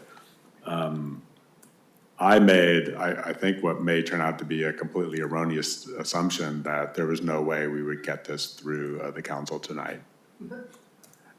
And so if we, I've heard. It's not over yet. So I haven't heard any, I don't want to steal Hans's thunder. I mean, I haven't heard any negative comments. So I would make a motion that we approve resolution 2025-78, approving the ad hoc committee's recommended reduced square footage and approving issuance of the RFP for architectural services for the police and public works facilities project and authorizing staff to release the RFP to qualified architectural firms. I'll second. Any discussion? Yes, please. I just want to make a few comments. I am ready to approve it. I think what's important, again, for the public, is a reminder that this is an RFP to select an architect. We're asking the architect to design a building or buildings and give us cost estimates of construction, right? And then, assuming we want them to hang around during construction to help us manage the project. So this is just step one of really at least a three-step process. And having been in the business of building computer systems, when I was asked to bid on a project where I would design a billing system for utility and then estimate the cost to build it, I can tell you that my bid was almost always twice anybody else's, because we knew what we were doing, and we won most of them despite that because we could demonstrate that we knew what we were doing. And that's what we're looking for. And I think if you try to put the really good architect in a financial box for this, they'll just walk away because they don't want that. So I'm glad we haven't done that. Secondly is attachment 3 answers the question about what's different. And that's where the square footage is all laid out. Existing, Indigo 1, Indigo 2, and proposed. So that answers that question. We do have a timeline in this RFP for the selection process. That's the only timeline that we could have right now. And finally, I want to echo Jeff's comments that I think we learned a hell of a lot from the previous project. And we stand on better ground this time. And we're not debating whether or not to tear down the old building or try to replace it. And I think we moved past that. And frankly, I think that was a part of a fairly contentious public process that played out that only 2 of the people here were for. So that was a huge benefit of that project, to kind of tease that out. So again, great work, and I think we should approve this. Thank you. Bob, I echo your comments. I think it's really good for us to learn from our mistakes from the last round. I mean, it was an expensive process we all went through, but at least if we could learn from that and make this process better, that's going to count for a lot. Once again, I also think it's very important for this architect to understand our local community. I like very much, for example, on page 3 that it says, quote, the authentic nature of Carmel's village character and small village scale, so they understand what we're looking for and how it fits in. Just a quick question, if we might want to add and 1- and 2-story buildings. It's not necessary to put that in there, but just so they just kind of realize that we're talking about this intimate small scale again. I like that we're doing casting a wide net. When we look for the expertise, it says demonstrated either by direct experience with a proposer's firm or inclusion of subcontractor as part of proposer's team. I think that's good. That's from page 4. And then the other quote is while respecting character and design guidelines of Carmel. So once again, I like that we are really making it clear to them that this has to fit into our village character, because I think that's where we had some problems last time. So I think it's good, and I'm in support of it. All right, thanks, Hans. I have a short 17-slide PowerPoint. No, I'm kidding. can expect nothing less. So my only comment, first of all, I think it's really well done. So Dale and Jeff, thank you for the time you've put in on it. I think that Excel document that was just referenced, a lot of hard work went into that. And also at the staff level from Public Works and from Chief Tomasi and now, Chief Trayer. And I think it put us on a much firmer footing. I think that's what we've been asking for, is to go back to what do we need to go granularly through those things. And so now it stands on a much firmer foundation. We did learn good things, through the last process. I agree with Councilmember Dramov that, one of the concerns was about understanding the Carmel design context, and not just the design context, but just sort of the community in general. And so I really like that there's, 15 points in this selection rubric that's assigned to that. One thing that I did notice was in the submission requirements, there's nothing that really seems to align to that. Like there's something they're required to submit that aligns to it. So maybe that's fine because people are just gonna look at the rubric and send you stuff that is gonna get them selected. But if it were me, in a perfect world, I would love to have somebody make an explicit pitch as to why they understand Carmel. So that's sort of it's not one that would make me say we need to change this RFP. If we can launch it now, I think I'm okay with that. But if there's any opportunity to add something like that, it would be interesting. But I fully support the RFP. So thank you for all the hard work. Thank you. Yeah, I would just say, to your well-founded comment that, we put the 15 points and the 10 points in there with a fair amount of thought. And my hope would be that a professional architecture firm would see that and would look at that and would ask themselves the question, how do I demonstrate, that the work that I can do can fit into this community. I trust that Ken and Todd and Brandon, when they're out soliciting proposals, will make it clear to them, that those are two things in there. But my expectation is that, the committee will be able to make that determination based on the words they use and the pictures that they use in the 30 pages that they are allowed to send us. All right. Anything else? Hearing none, let's have a roll call. Councilmember Byrne? Yes. Councilmember Buder? Yes. Mayor Pro Tem Delves? Yes. Councilmember Dramov? Yes. Mayor Byrne? Yes. Motion carries. Congratulations. Huh? You have sandwiches?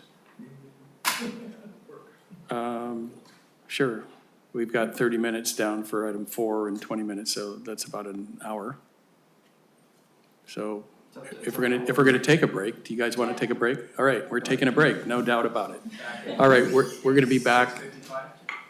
All right, 6:55 we'll return. Hopefully at least 1 or 2 of you will be back. So we have an audience, and we'll see you then.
Reese, are we ready to go?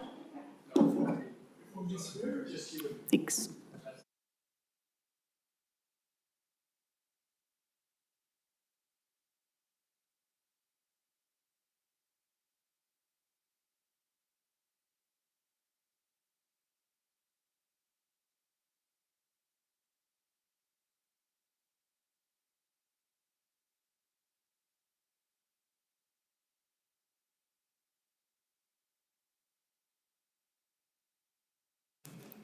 All right, we're back. It's 6:55 and we're going to get restarted. And we're on item number 4, correct? Yes, sir. All right, Resolution 2025-080, authorizing the city administrator to enter into a professional services agreement with Opticos, is that how you say it? Opticos Design, Inc., for a not-to-exceed fee of $180,000 to prepare objective design and development standards, or ODDS, for accessory dwelling units, multifamily residential, and mixed-use residential. And I think we've got Marnie. You're up.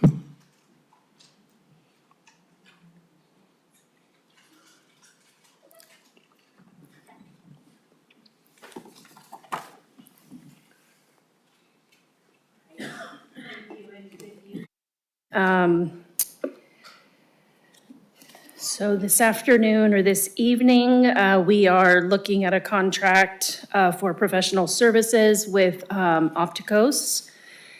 This is a contract to implement one of our housing element programs, which is to create objective design and development standards for the review of multifamily and mixed-use projects that include affordable housing units.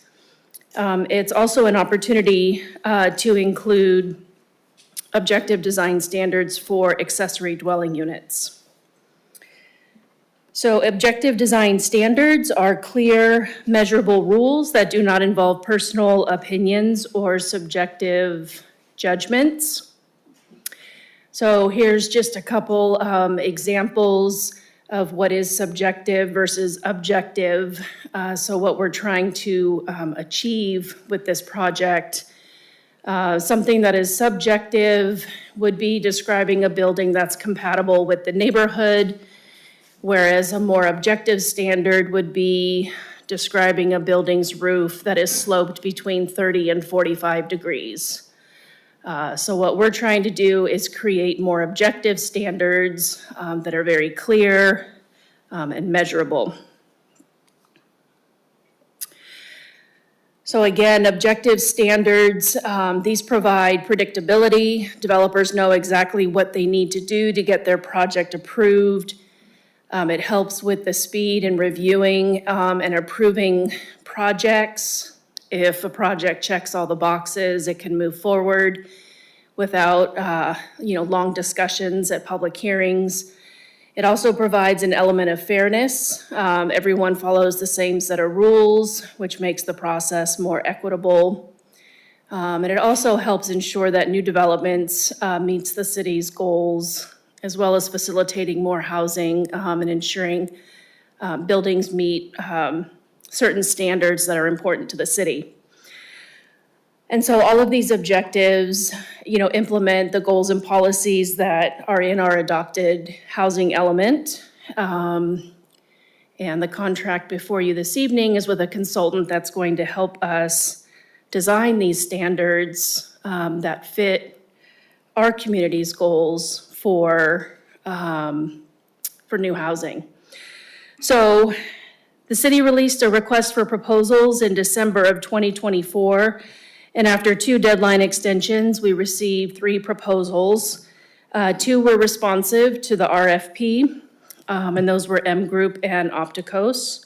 Both are well qualified and demonstrated experience and proficiency in developing what we call ODDS for short, objective design and development standards. Opticos was ultimately selected, for their depth of experience, their detailed proposal, and their approach to developing ODDS. They are a nationally recognized urban design, planning, and architecture firm. They are passionate about creating vibrant, healthy, and sustainable places. For over 25 years, they have prepared downtown plans, revitalization strategies, and form-based codes, including odds, for over 23 California communities. They have maintained a consistent and highly respected track record with both private and public clients who seek quality design, responsive to local context, and public processes that are inclusive and effective at navigating complex local issues. They collaborate both with the public, the development community, as well as planning staff to develop solutions and standards that deliver high-quality design. And they're well known for their work on the missing middle housing, as well as they're authored the Association of Bay Area Governments, which is the regional agency up north, ABAG, which is the companion to our AMBAG. They authored their handbook on objective design standards. So with that, city staff found that they were the best candidate for this project. In their proposal, they have scoped out a two-phase approach because we did ask for them to include design standards for accessory dwelling units as part of this project. We felt it was a good opportunity to do design standards for both. Phase one would be developing design standards for accessory dwelling units. This part of the project would take about 4 months to complete. There would be some overlap with the design standards for the multifamily and mixed use as far as doing the initial research and doing some community outreach. So there's definitely some economies of scale there. The phase two is developing the design standards for the multifamily mixed use. That would take another 4 months to complete. When you add in the adoption hearings, we're estimating about a year total to develop these design standards. The outreach component would include a local industry roundtable, so with industry experts, including local architects, potentially realtors, other folks that are in the housing space, especially the multifamily housing space, community meetings, study sessions with the Planning Commission, and then as well as our adoption hearings.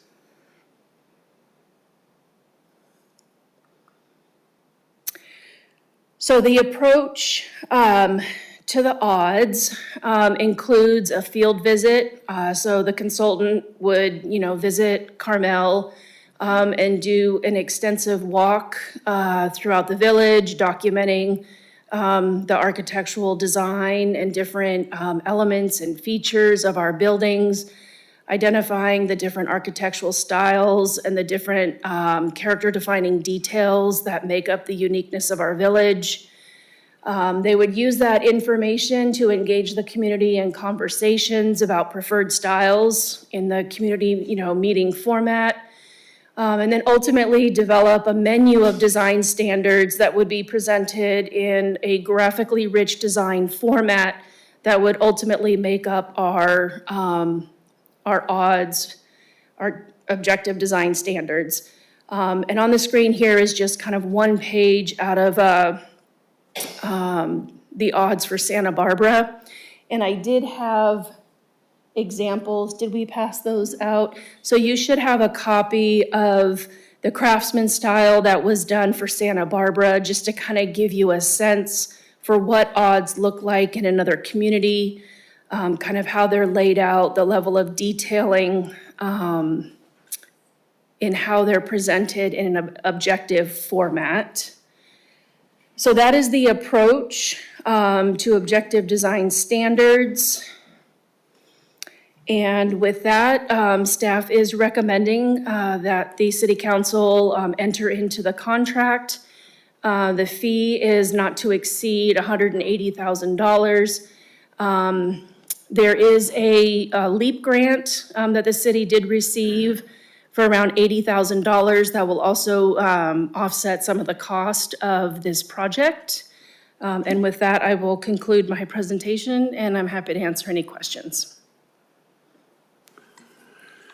Oh, I should also mention, my apologies, Tony Perez with Opticos Design is also with us this evening on Zoom. So if you have any questions for him, he's also available. All right. Hi, Tony.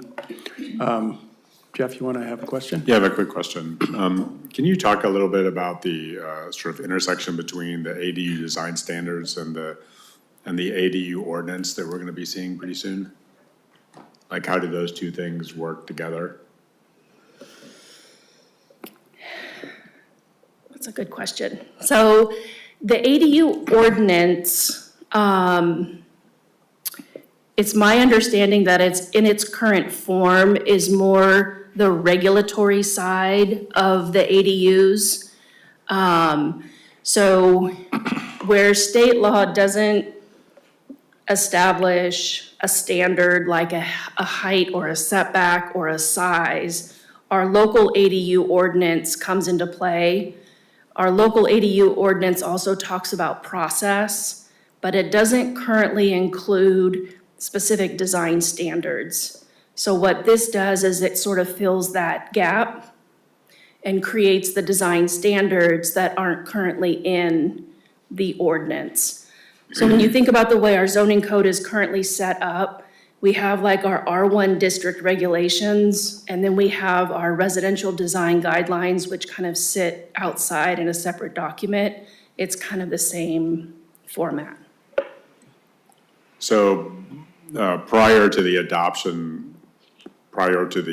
hopeful adoption of these ADU design standards, how will the city approve ADUs with the passage of the ordinance? Like, do ADUs, like, the point of the ADU ordinance is to prevent ADUs from going before the planning commission, correct?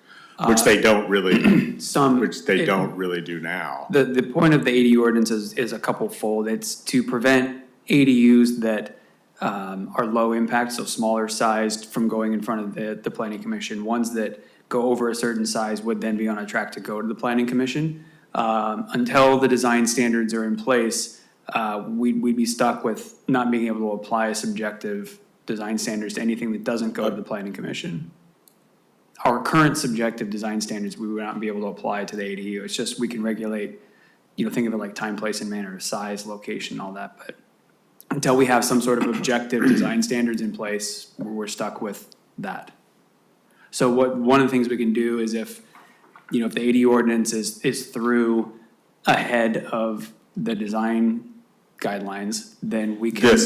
You're talking about these design guidelines? Thank you, yes, the objective design standards. If the ADU ordinance is done ahead of the objective design standards, one of the things that can be done to the ordinance as it's going through is adding some very basic objective design standards, things like, same paint color as the house, same architectural style, to what degree we can do that. But we won't be able to do anything significant with the ADU ordinance with respect to design controls.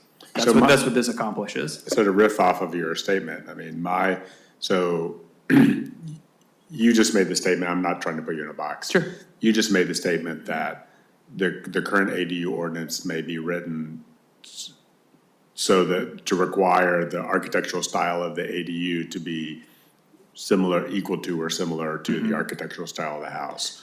Was my impression from reading these documents that's not what that was a bad example. That would not actually work. I wish I hadn't said that, but more like it will be the same color. The door will face away from the street. Things like that are yes or no questions. Same style. I shouldn't have said. So are these design guidelines, these objective design guidelines, would box our ADUs into, let's say, 3 categories?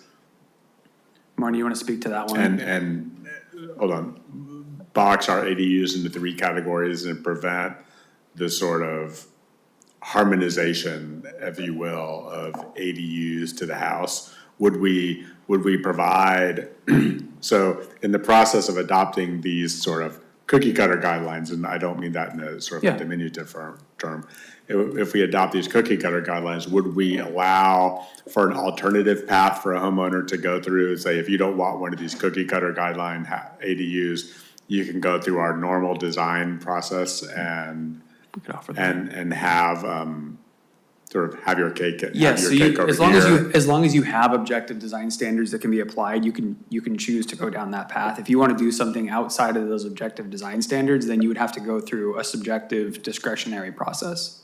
That's right. One of the, and Marnie can talk probably more eloquently, or even our consultant can talk to the approach here, is that Opticos's approach will be taking our palette of architectural styles that we have here, which is very broad, and trying to find some of those architectural styles that are similar to each other, similar enough that they can sort of be put together into categories of architectural style. So they'd be complementary to each other if that style was done. So one of the things that our design guidelines talk about are sort of variation amongst variation in the houses that sort of sit next to one another.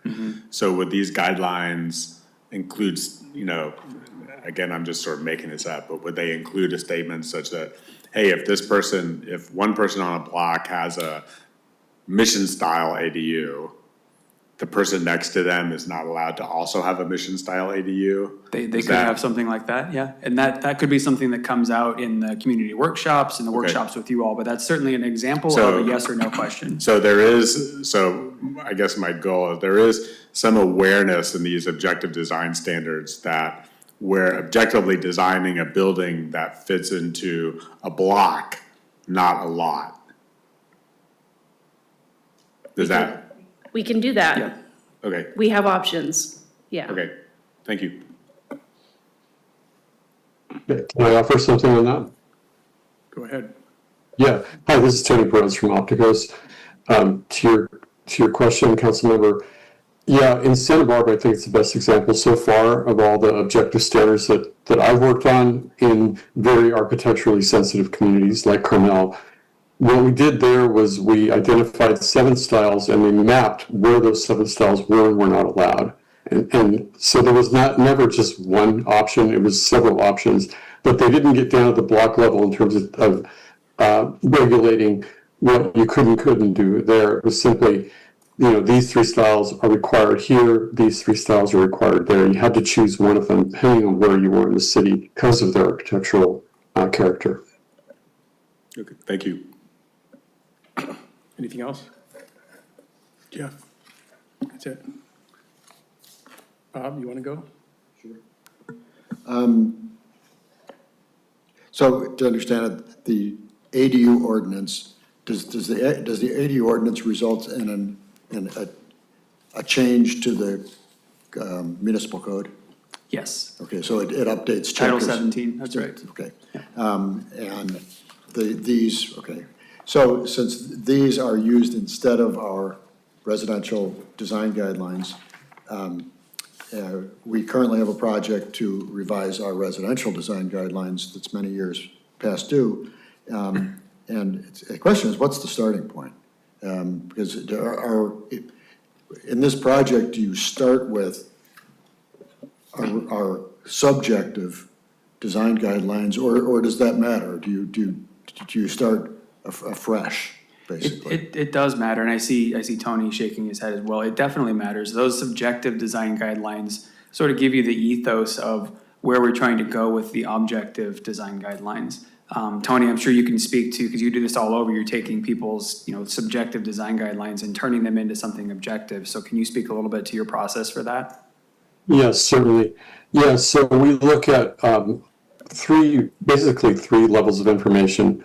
What exists, what people think about it, about what exists. So the architectural character that you have at Carmel, it's highly valued, everybody loves it, but what makes it? And so we document that, take it apart, and tell people about it, and then help them prioritize it. So if you say, you know, in making regulations that are objective, which of these things do you want to make more important than others, or do you want them all? And sometimes, depending on the location of a project or other details, people will say, well, these things are super important, but these other things aren't as important, and it helps us figure out how to write the standards. The next piece of information is to then layer into whatever you're requiring now, either through guidelines or through standards that you already have, that sometimes cities have standards that have been working through a design review process to get results, but once you turn them into an objective or subjective test, then they don't pass the objective test. But we can use the guts of what is there to bring it to standards.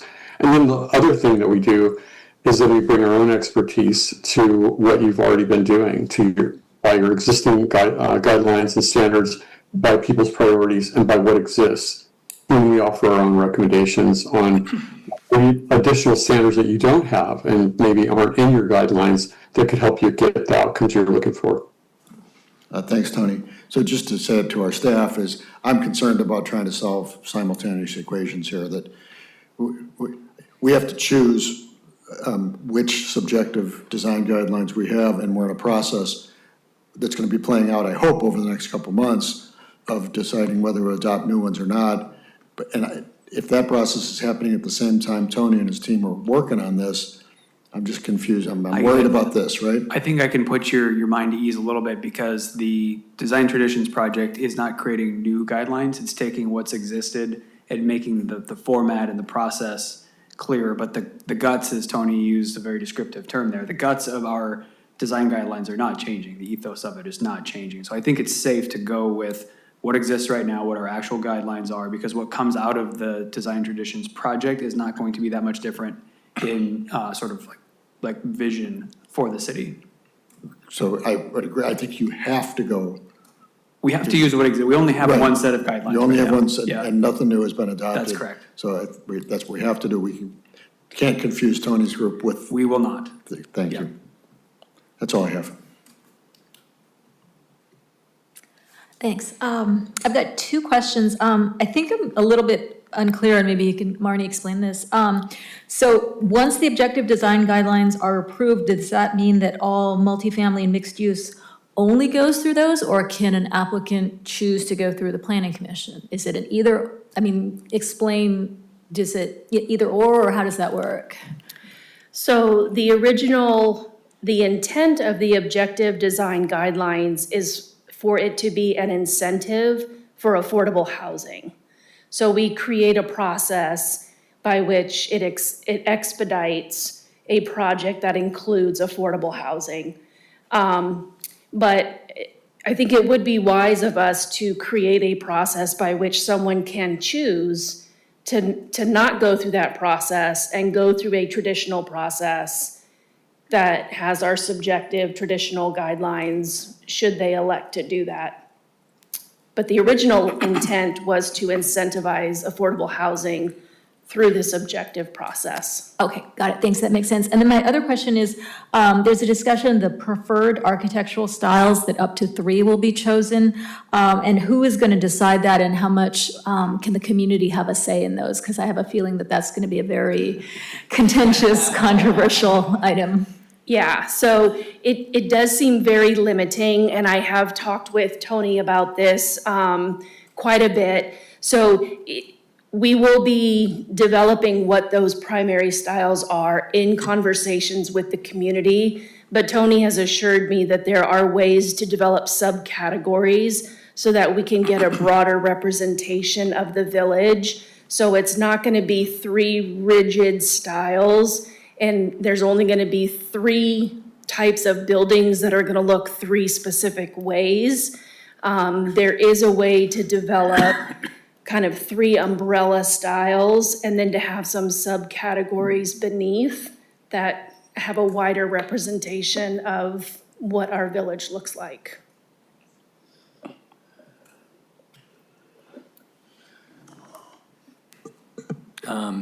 So this question, I guess, is for staff, and has a little bit of a wind-up. And I don't mean to be kind of a Debbie Downer. I am concerned that there's a reasonable likelihood that this process could wind up being a bit of a mess. We have a recent history of getting in trouble when we sort of outsource something wholly to a consultant.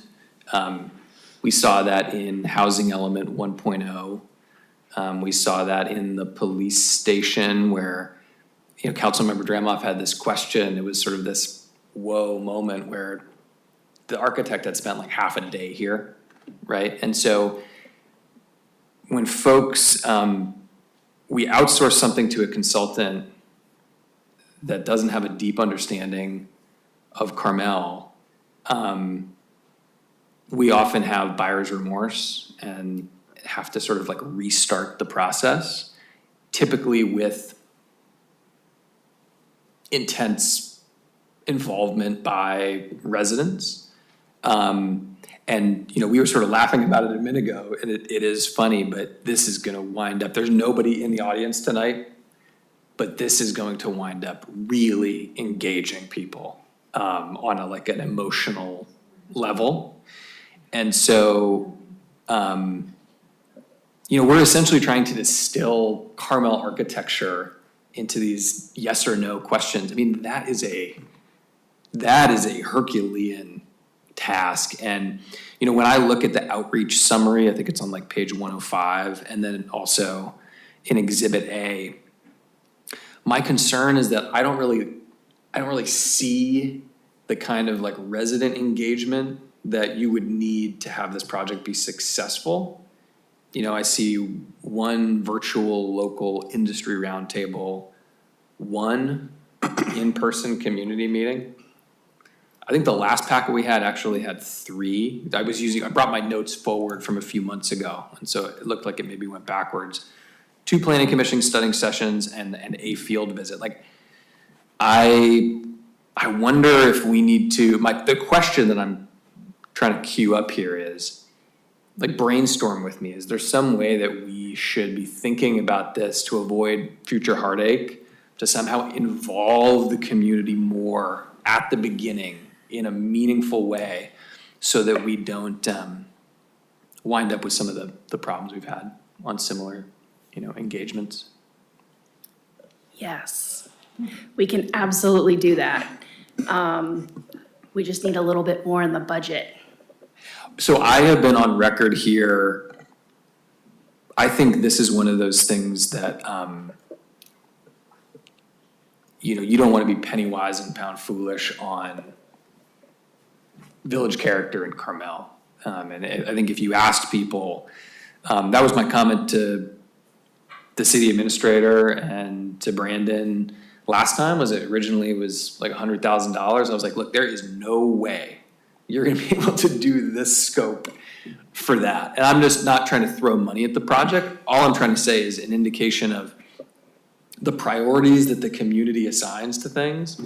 For example, if we find that there's actually 7 styles that the ADUs need to have, maybe we just need to realize that we need to, that's a fundamental part of Carmel, is this sort of unique aesthetic that we have, and maybe we need to pay to produce something that's gonna result in, you know, the creation and the continuation of that, you know, architectural legacy. So yeah, I mean, again, the question is about sort of like brainstorming, and I'm curious if we could also ask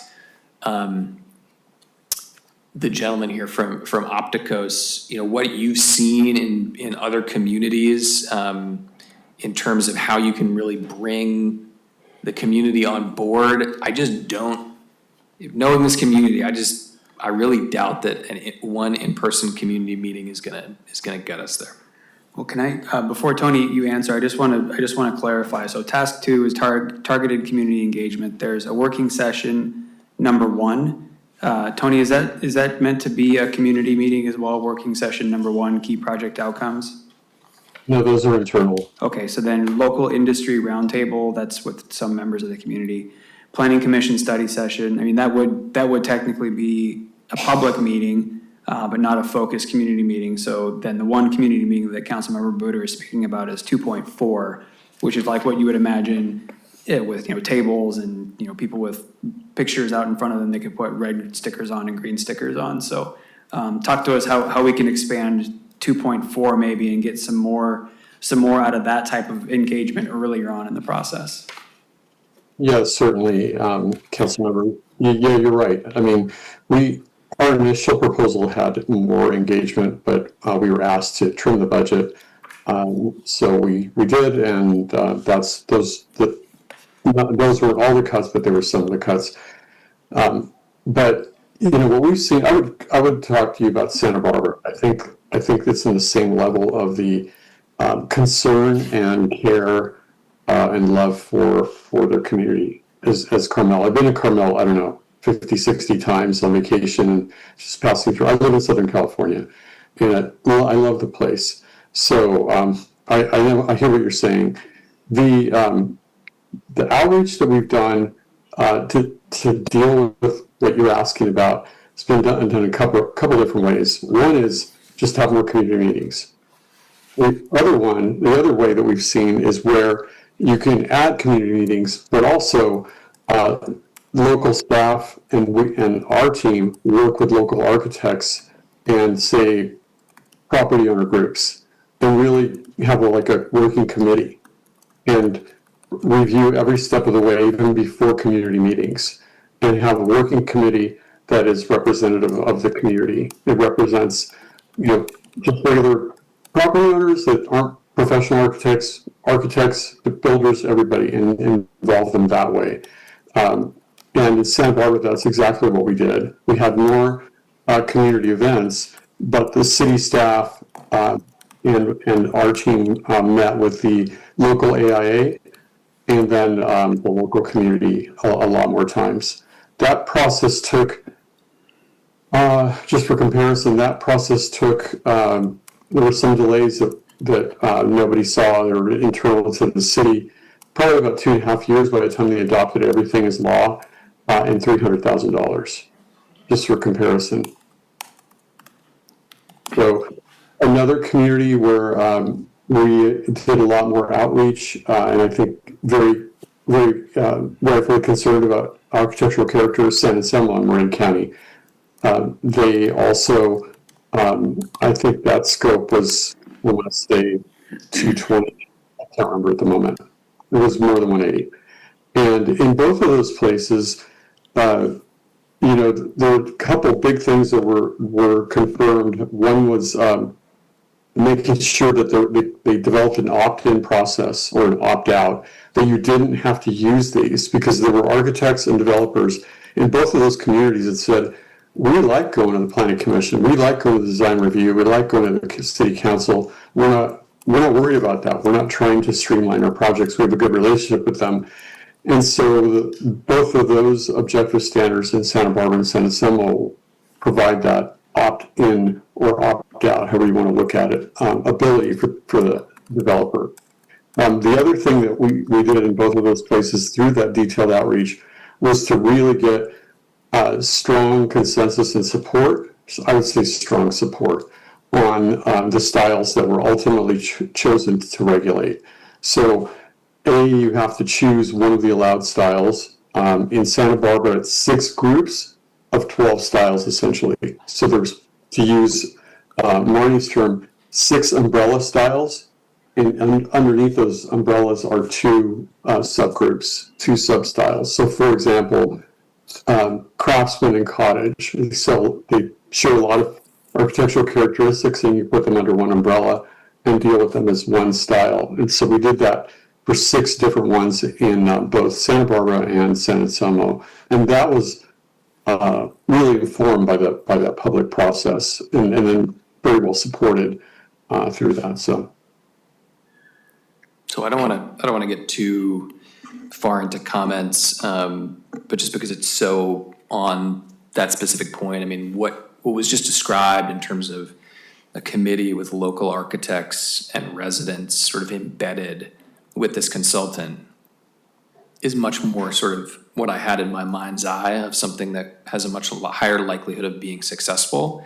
And then secondly, and you hinted at this, sir, but making sure that such a group has an opportunity to provide feedback along the way, so we don't just get a work product fully baked at the end after we've already paid the money. I think it's really important to have those checkpoints along the way.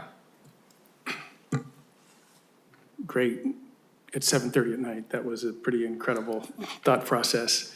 And this is not an easy subject, for sure. I don't know about all of you in the audience, but it's sort of making my head hurt a little bit. It's also a little scary. I mean, I see us going to a cookie cutter Lego type of design process for all houses. I guess my question is, we have to do this, right? So we have to pick a consultant to do this. That's not an option. The question is, we're doing it for multifamily and ADUs, and the whole ADU thing is pretty crazy to me, that we're letting people build houses with completely different styles of the house in their backyard. But I guess we have to. And I'm not sure that this is gonna stop that, correct? Can this constrain, like, we just approved one with completely different windows. The construction of ADUs? We couldn't even say anything about it. This will give us the ability to actually, impose some local control on the design of ADUs. So we can say the windows have to be this size and shape. I mean, that's obviously a positive thing. But then again, the whole point of this is to make things faster, right? So you don't have to go through the planning process. So somebody could say, I want to build a house on this street. That's not multifamily, that's single family. They won't have this option. And we're not planning on doing that. No, sir. So, but someday the state could say you can put multifamily on a single family lot, in which case we're going to have cookie cutter houses that are pick and choose your design elements. If I had a crystal ball to predict what the state was going to do, I wouldn't be doing this job anymore. I mean, I don't even know how to express what I'm thinking, but you said distill, I'm thinking sterilize.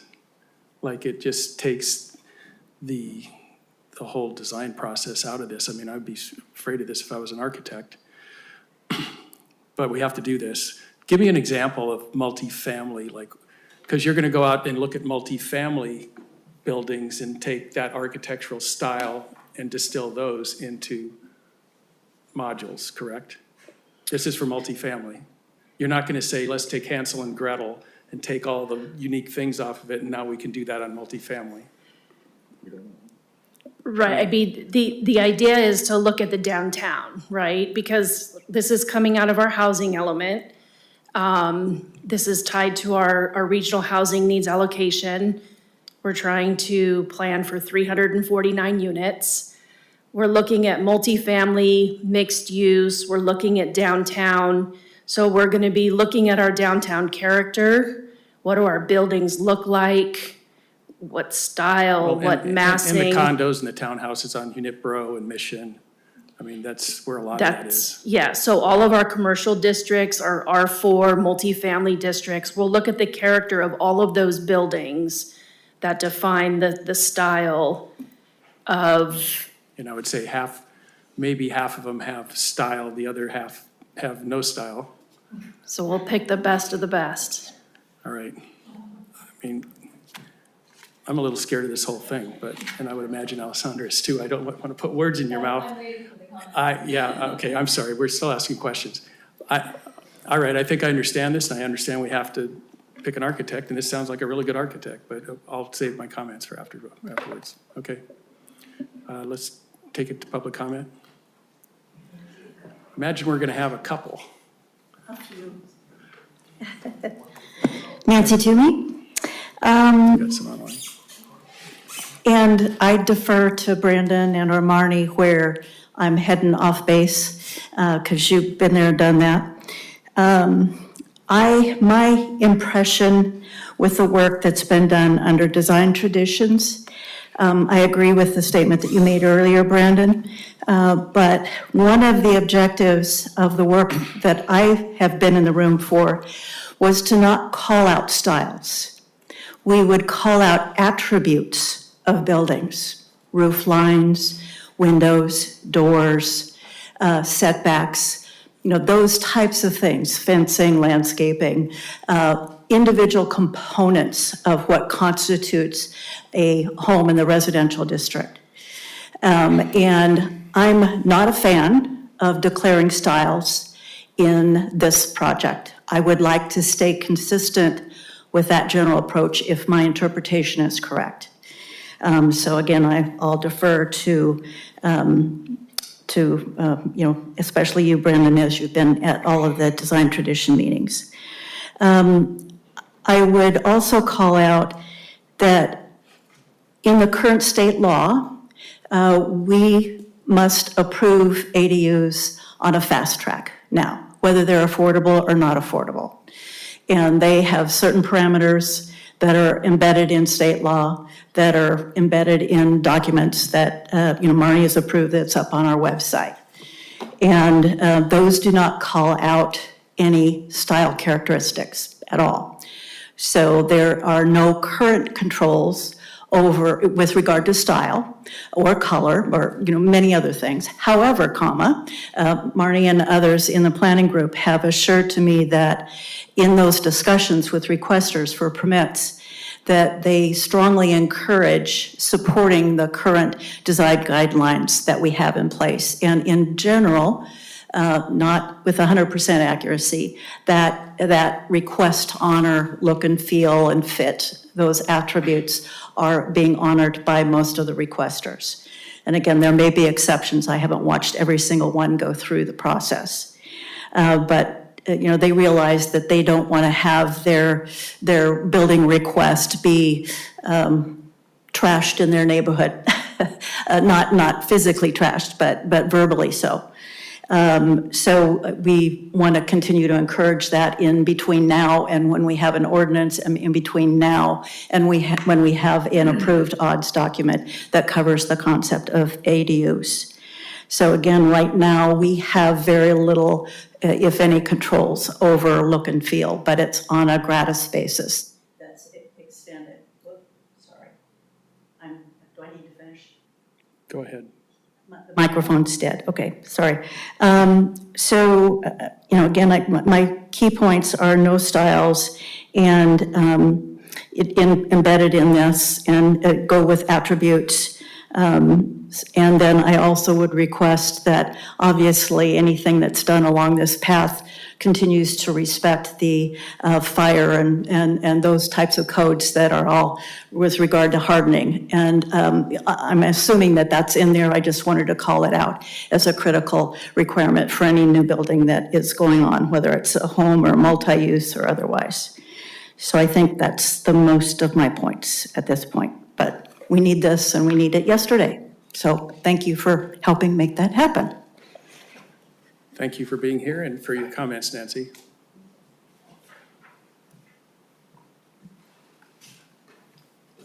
Hello again, Kevin Roos. I share some of Nancy's observations. I do have sort of a general concern about what style is perceived as in Carmel. My perception from talking with people who've been here a long time and are very insistent on preserving Carmel's character, whatever that is, seem to believe that this is essentially English and East Coast derivative. I think it would be an error to codify this into a design standard. We do need to honor that is a serious design tradition in this town. It is certainly not the only one. We also need to honor the need to build fire-hardened structures that have stucco walls. There are plenty of stucco structures in town, but they don't seem to get a lot of love from people who like character. Again, metal roofing and all these sorts of things. We also need to honor structures that evoke the region's Spanish heritage, native architecture, and I'm going to really go out on a limb here saying we need to allow or even foster modern architecture because we're a community of artists, and artists are always innovating. And yes, I think we should be seeing some buildings that look like nothing we have ever seen before. I think this is part of what Carmel is as an artist community. I will tell Tony, I think. I'm from Santa Barbara, and growing up there was, as I became sort of aware of architecture and whatnot, Santa Barbara was essentially destroyed by the 1926 earthquake, and after that the city decided to basically build it along one particular architectural style, which is California, Spanish colonial, neo-colonial, what are the different terms for it. And I think as you drive through downtown Santa Barbara, you realize that kind of ran amok at some point. and failed to honor the tradition of a lot of Victorian houses and things like that. And I would hate to see a lot of the styles that are perhaps less loved in Carmel be lost in a design standards document. The other thing I'd really want to say is that I have a real sense of urgency here. It's like we're changing a tire on a moving car. And I don't think there's a lot of time. We cannot spend 2.5 years doing this. You guys, do this. Do it now. Get it done with. Thank you. Thanks, Kevin.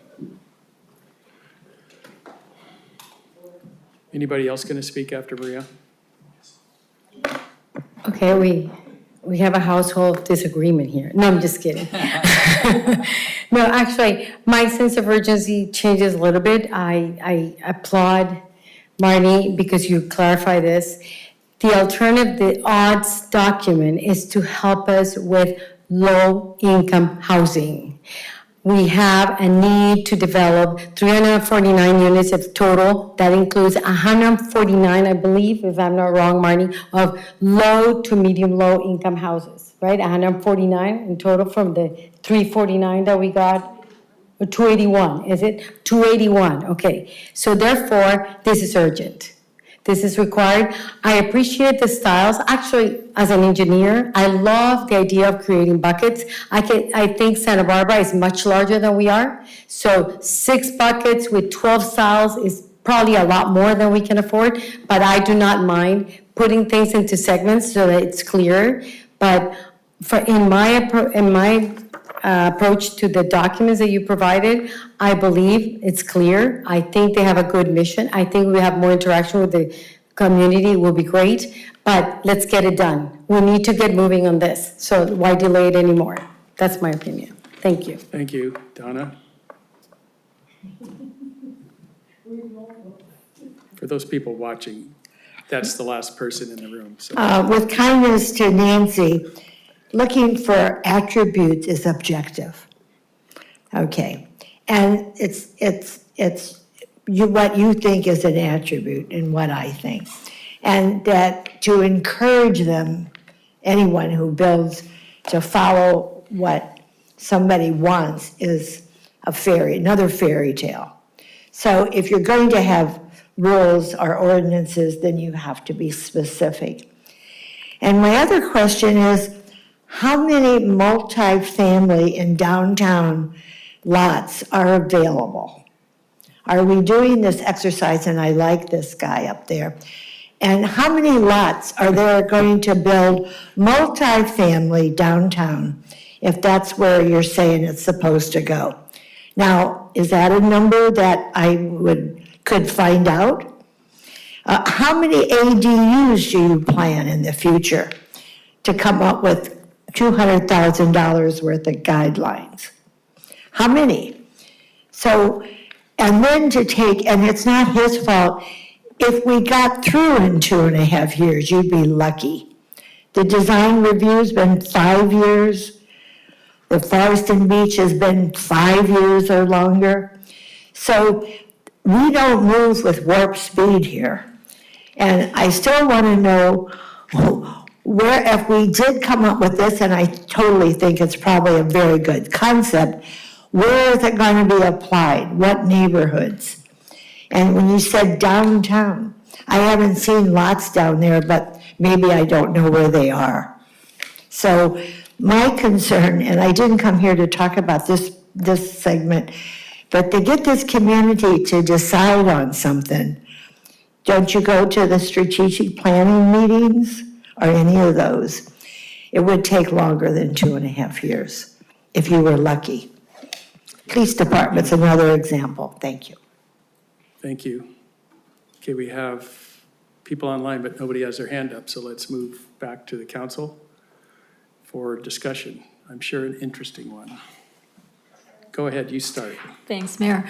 Hans, I have everything that you said, not quite in detail, but I just feel the exact same way about we don't have a good track record at all with consultants lately. We've got the police department, the housing element, and design standards. And basically what happens is we get a consultant that's out of touch and doesn't understand our community. We go through the whole process. We pay several hundred thousands of dollars, and then we get a resident group to get together that understands the community and what the community's looking for, and then that group, depending on how long it takes or how long the process goes on, is the one that ends up doing the final product that we're looking for. So I have huge concerns that that could happen again. One of my concerns, for example, is I looked on page 14 of the proposal, and this company has dealt with cities. They have 14 cities, and I looked up the population of each one. So these are much larger, more urban areas as opposed to us with 3,000 population. I could only find one that was under 10,000, and that was Sebastopol with 7,500 population.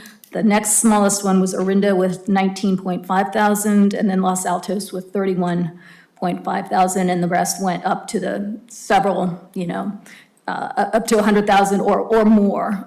Even Santa Barbara that we've been talking about tonight is 85,000. So I'm just concerned that they have a more larger urban approach and aren't going to understand our community and the specifics.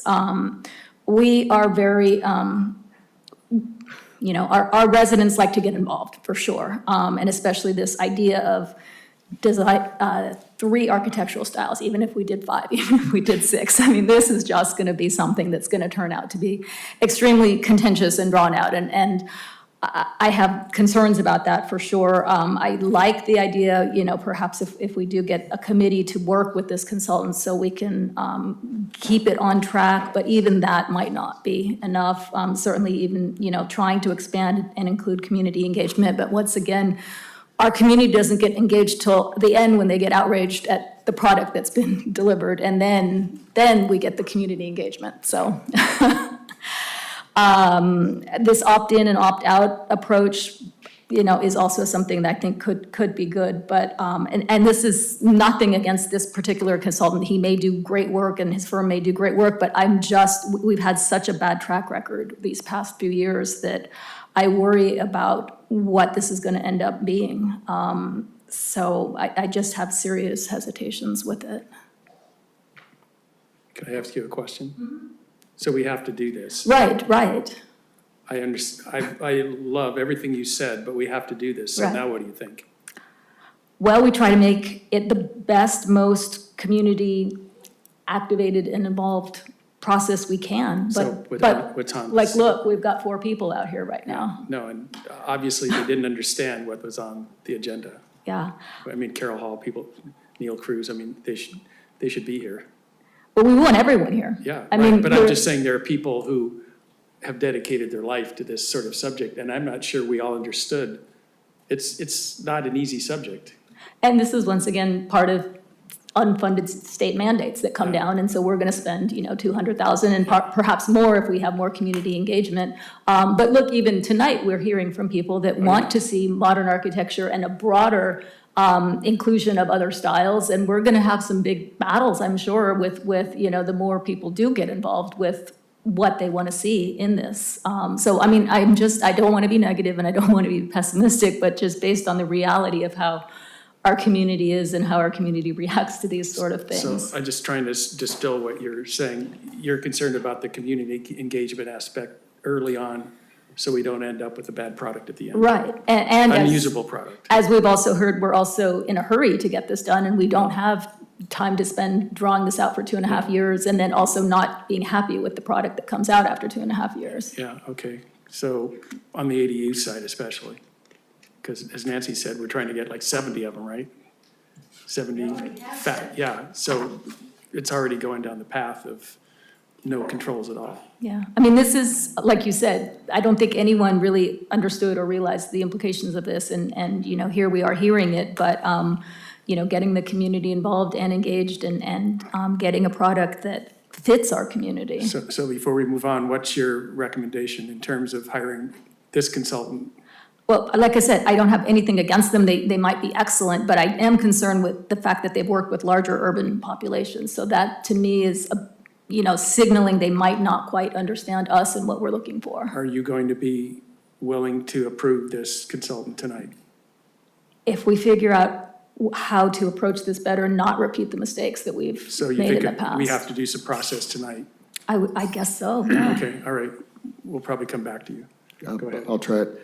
I guess I'm more optimistic than the rest of you, because I think we're just talking about starting a project, and a lot of the conversation is about once we've started the project, and I understand it, don't start it unless you're prepared to finish it, and we keep talking about that, and yes. But why am I optimistic? The scope of this is ADUs and multifamily. Okay, ADUs, if we have 70, I'm gonna say 60 of them are in somebody's backyard. They're invisible.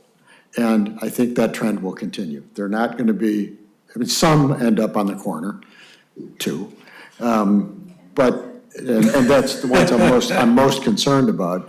And those two would have benefited from objective design standards, because they would have had to pick a style.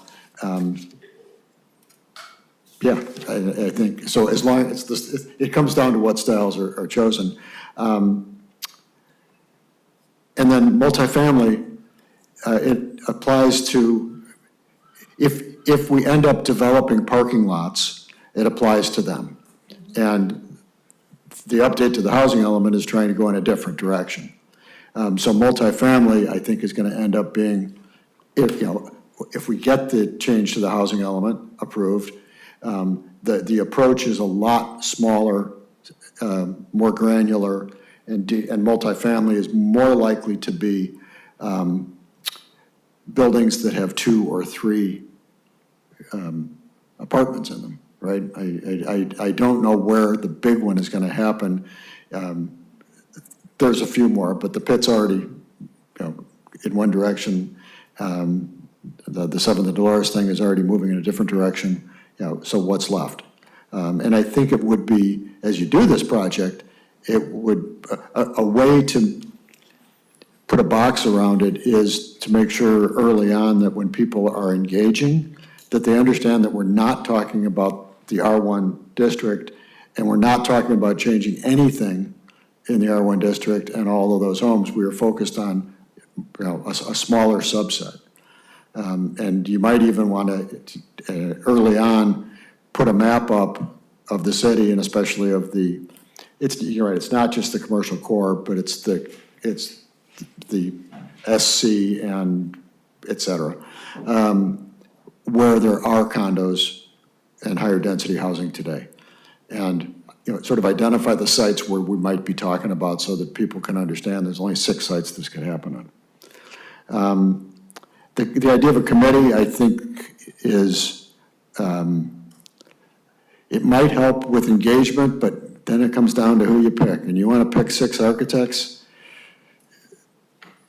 I don't think the architect community necessarily represents the community. And I think that's potentially dangerous. I think we've got a committee working on design traditions now for a long time, and I'm just going to say that it has taken a long time. So be careful what you ask for. So you're concerned, Alissandra, about the larger populations or cities. I really don't have that same concern, because I guess the converse, there aren't a lot of communities that are 1 square mile and have 3,000 homes that are as interesting as this one. I mean, we're sort of unique in that regard. So I think I'd rather just have somebody that, has this experience in multiple places, as opposed to necessarily a small one. Just because I don't know which small one is going to be helpful. I am ready. That's the other point. We don't have a choice.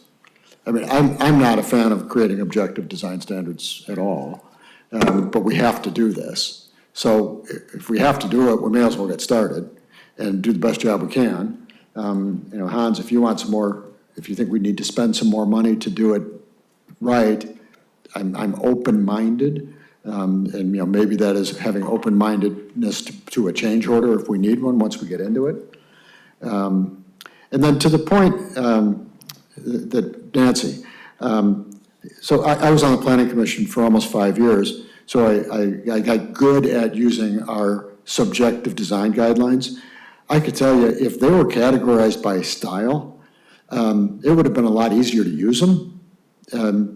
frankly, because I'd kind of know where I'm going. And if you just go by architectural elements, you figure it out. But the learning curve is a lot steeper. So I'm certainly not opposed to it, and I think in this instance, I think you have to do it. To me, the success factor would be, I think you gotta be real, let's be careful, and I'm going further than I should, but when you come up, if this is the range of possibilities of styles, just pick what's in the middle, and I think you'll be okay. And just don't go to the edges. So Kevin, no, if this is super modern and this is gingerbread, it's kind of stick in the middle with cottage and craftsman and whatever. But I think we got to go. So thanks. So you're good with what's being proposed? I am good with what's proposed. I think this is an excellent choice. I'm glad Tony's here. I feel good about him as our person. He's been to Carmel 50 times. I too know Santa Barbara. Santa Barbara's hard. If you can do it in Santa Barbara, you could probably do it here. And yeah, yes, I am. All right. Let's revisit. Hans, where do you sit at this point?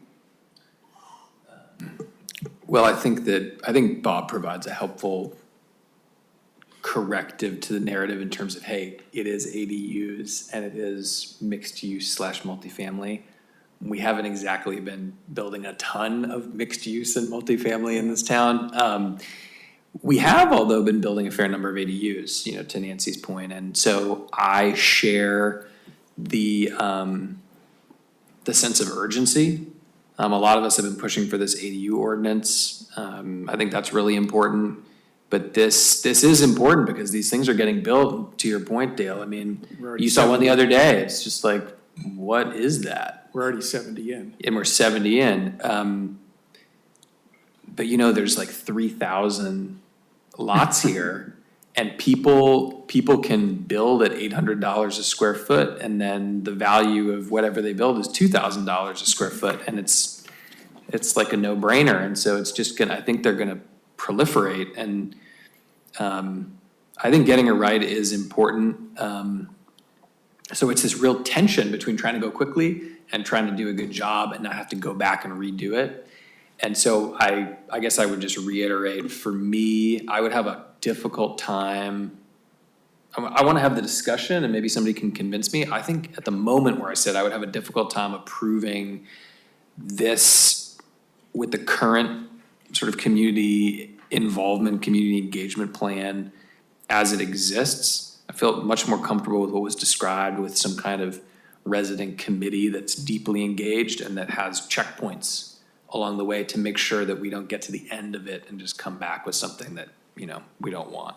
Okay, so you're okay with this consultant with a modified work plan and method of And maybe that's engagement. just a quick question for Brandon. I mean, if we wanted to amend this work plan, in practice, what does that look like? You've got to go back and work with them on what that looks like, then bring it back a month later. Yeah, you don't have to go out to a new RFP. No.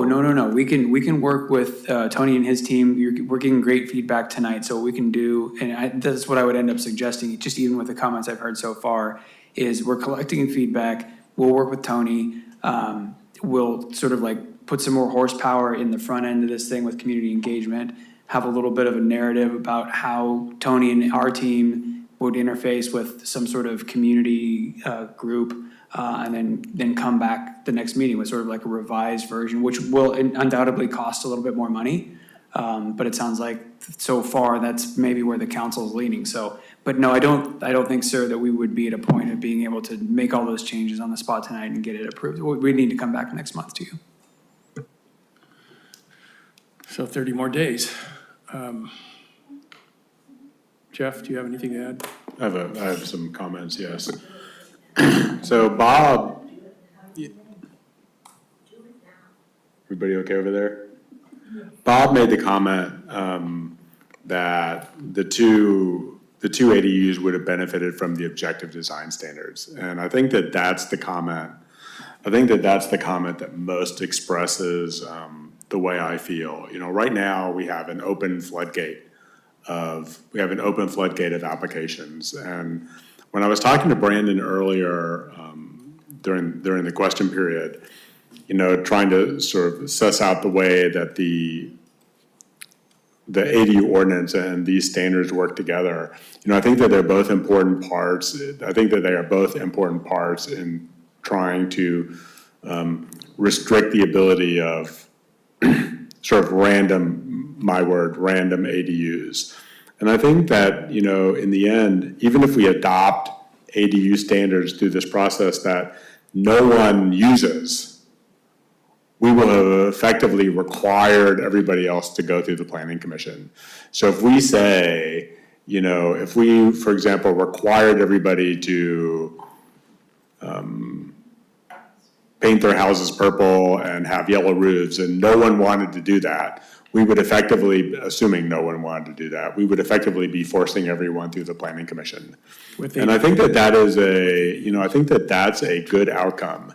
And I think that the way, you know, I think that the idea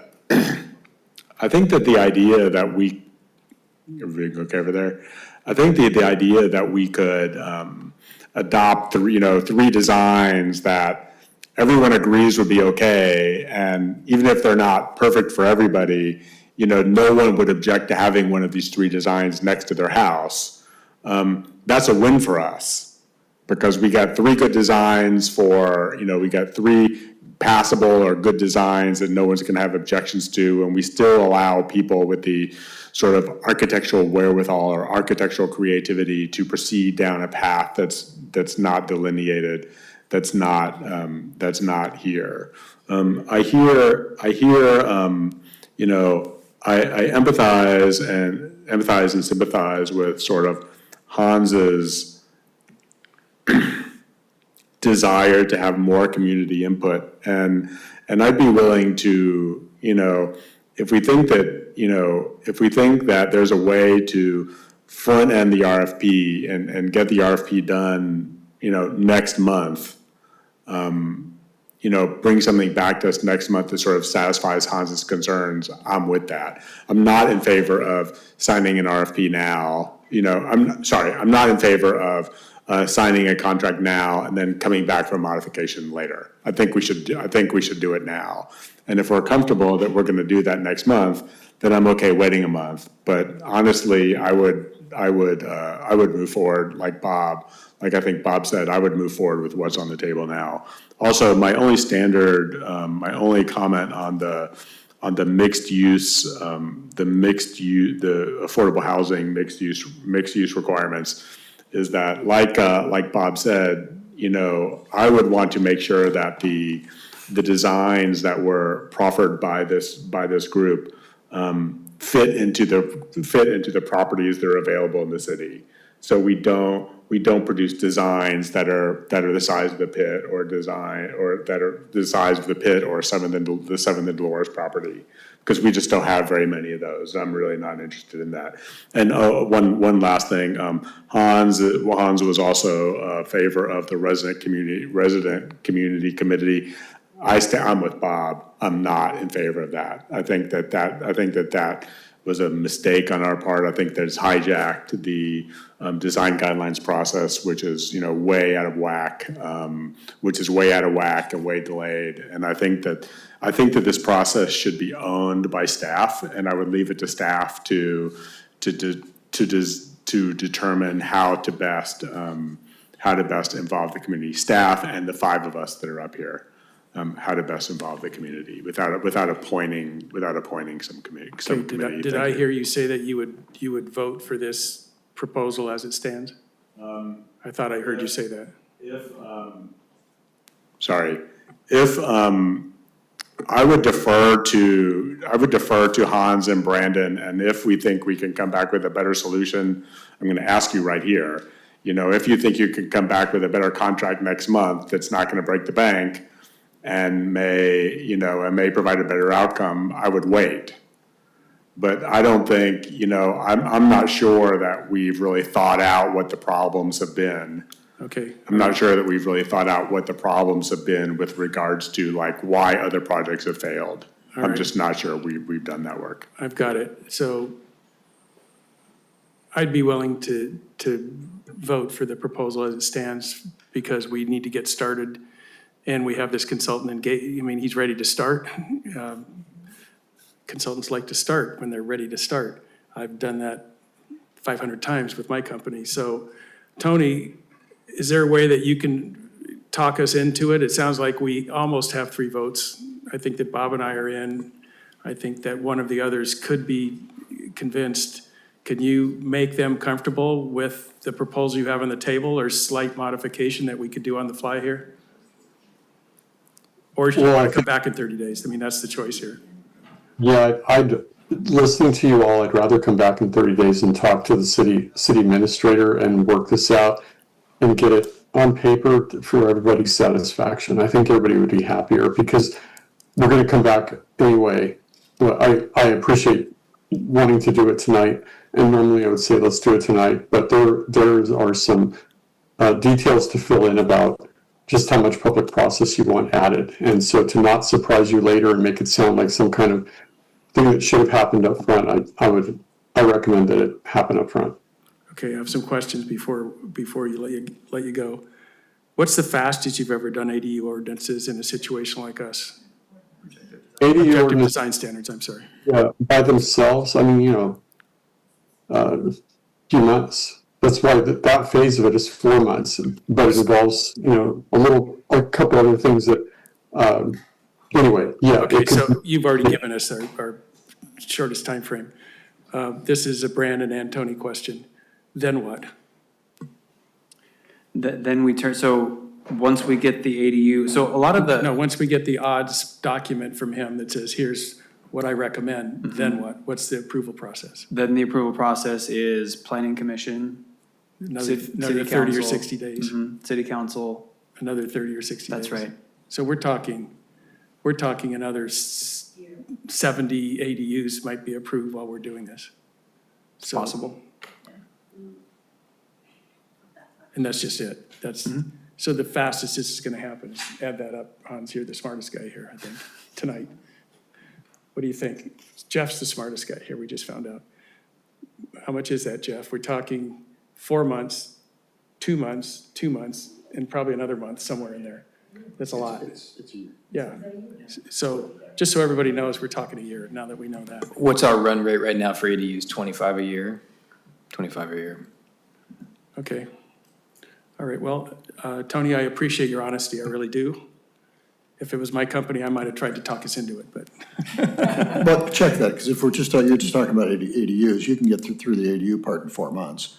But then approvals. Right, but you can bifurcate and you could do the ADU odds separately. That's what we're proposing? Right, Yeah. so. It's still a year. No, you could be, Okay. it could be 8 months. is I my know, point. we're on a roll here tonight, so if we take the approach that we used tonight on the other projects we're working on, we might be able to cut a couple months out. All right, Tony, very impressive, your proposal, I think, and appreciate the hard work you put into it, and we'll see you in 30 days? Yeah, I think we've got enough, Marnie, and we've got enough from council to work with Tony, I believe. And before we leave, Alissandra, I'm not sure we ever let you close out your thoughts. I feel better with the 30 days and let's see what they come back with. I mean, everyone realizes we need to do this, but let's do it right and not spend hundreds of thousands of dollars and then, like I said, then get residents to put together what needs to be put together. And I hope he, I think it's actually good that he's been part of this discussion that we've had right now because he understands what our community has gone through, and I think that will make him more aware of how to make the end result better. So I think this is all positive. I realize it's a little bit of a delay, but I think it's a good thing overall. Do you think it might be useful to have some kind of just an open workshop on this subject in general, a public workshop? Not just for this proposal, but what this subject is, because it sounds like it's here and it's going to get more and more over time. About consultants and work? Just Or odds. just odds? Just odds. I think once we get, because we don't want to lose any of that information we get, so once we get a consultant going, then we'll use the first workshop with the community to do that. That's good. Okay, just wait, Yeah. okay. Dale, All right, can I, good. can I ask just a quick question of Absolutely. Brandon? Jeff brought up an interesting point, which was if you have these odds, even if it's 3 styles, if people don't want to use them, there's this sort of counterintuitive thing where it's limiting, and then it forces people through the planning commission. But I just wanted to clarify, does that planning commission process, is that a subjective, you're allowed to make that a subjective process? If you don't comply with the objective design standards you've been provided with, we're, obligated to create objective design standards for someone doing affordable housing or ADUs. If you don't want to use that path, you have every right to go through our subjective path, but those are your only 2 options. Okay, thank you. Pretty interesting subject. All right, thank you again, Tony. Have a good evening. Thank you, Council. I'll look forward to working with you, Brendan, and thank you very much. Okay, and before we leave, you've got enough direction? All right, and you could probably talk to, you've got your meetings. Okay. Okay, very good. Thank you, everybody, for your honest discussion. And we'll move on to item number 5, Resolution 2025, approving a revised reasonable accommodation policy and procedure to ensure individuals with disabilities have equal access to housing. Related subject, and we have Marnie once again. All right. So this is another implementation measure of our 6-cycle housing element. So by way of some background, Senate Bill 520 was passed over 20 years ago to address the removal of governmental constraints on the improvement and development of housing. The bill specifically identified the need for persons with disabilities to be reasonably accommodated in accessing and maintaining housing. The City of Carmel implemented SB 520 during our 4th cycle housing element by adopting a reasonable accommodation policy. That policy has been in place since 2011, and at least 14 applications have been approved to date. Almost half of those applications have included requests for more than 1 waiver.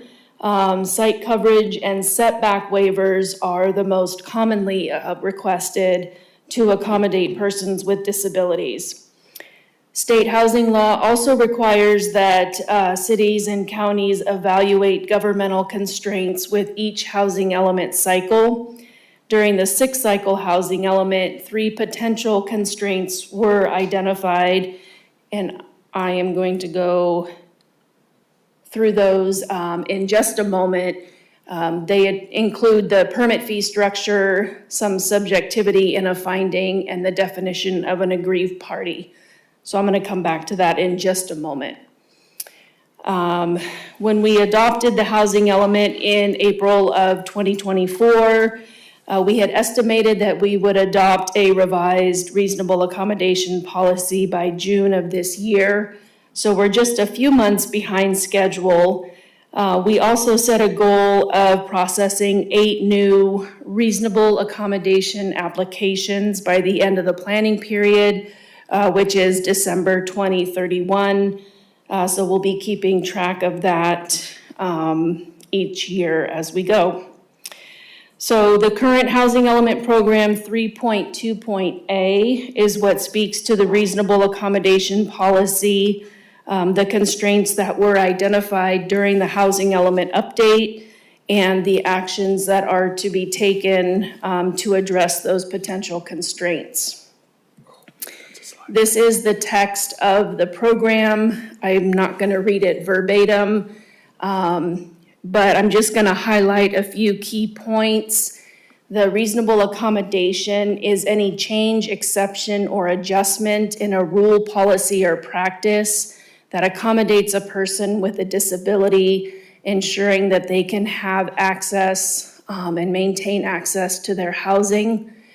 The city's obligation under this program is to evaluate our current policy from 2011 to identify any constraints. I mentioned 3 potential constraints were identified, and we are here this evening to address those. So I'm going to start with the permit fee structure.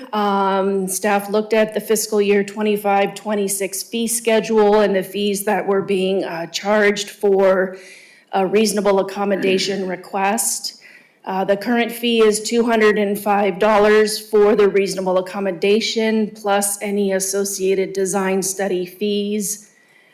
We have different levels of design studies depending on the level of improvements, so that fee can vary. We also have separate fees if the design study is appealed.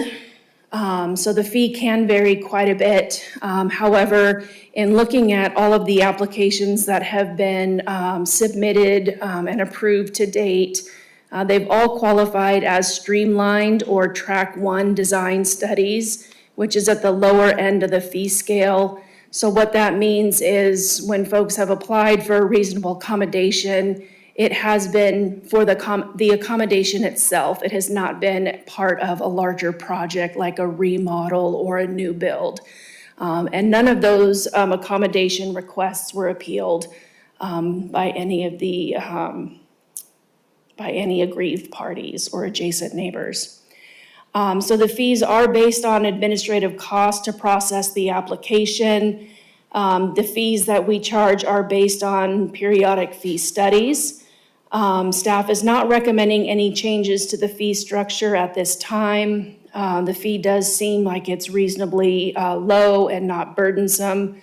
However, the council can choose to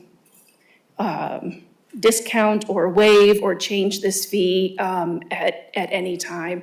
Staff is just not proposing any changes at this time or recommending any changes. The second potential constraint was the subjectivity of a very specific finding in considering a reasonable accommodation request. So the policy currently contains 5 findings that the director or the planning commission must make in granting a request. As you probably are aware, the findings are what reflect the rationale that you as decision makers use when you're rendering a decision. They discuss the reasons why a certain action is being taken. So the 5th finding for reasonable accommodation was identified as a constraint due to its subjectivity. The language is presumed to have been borrowed from environmental laws as best as we can tell. And so we've proposed revised language that balances the granting of the accommodation with the protection of coastal resources.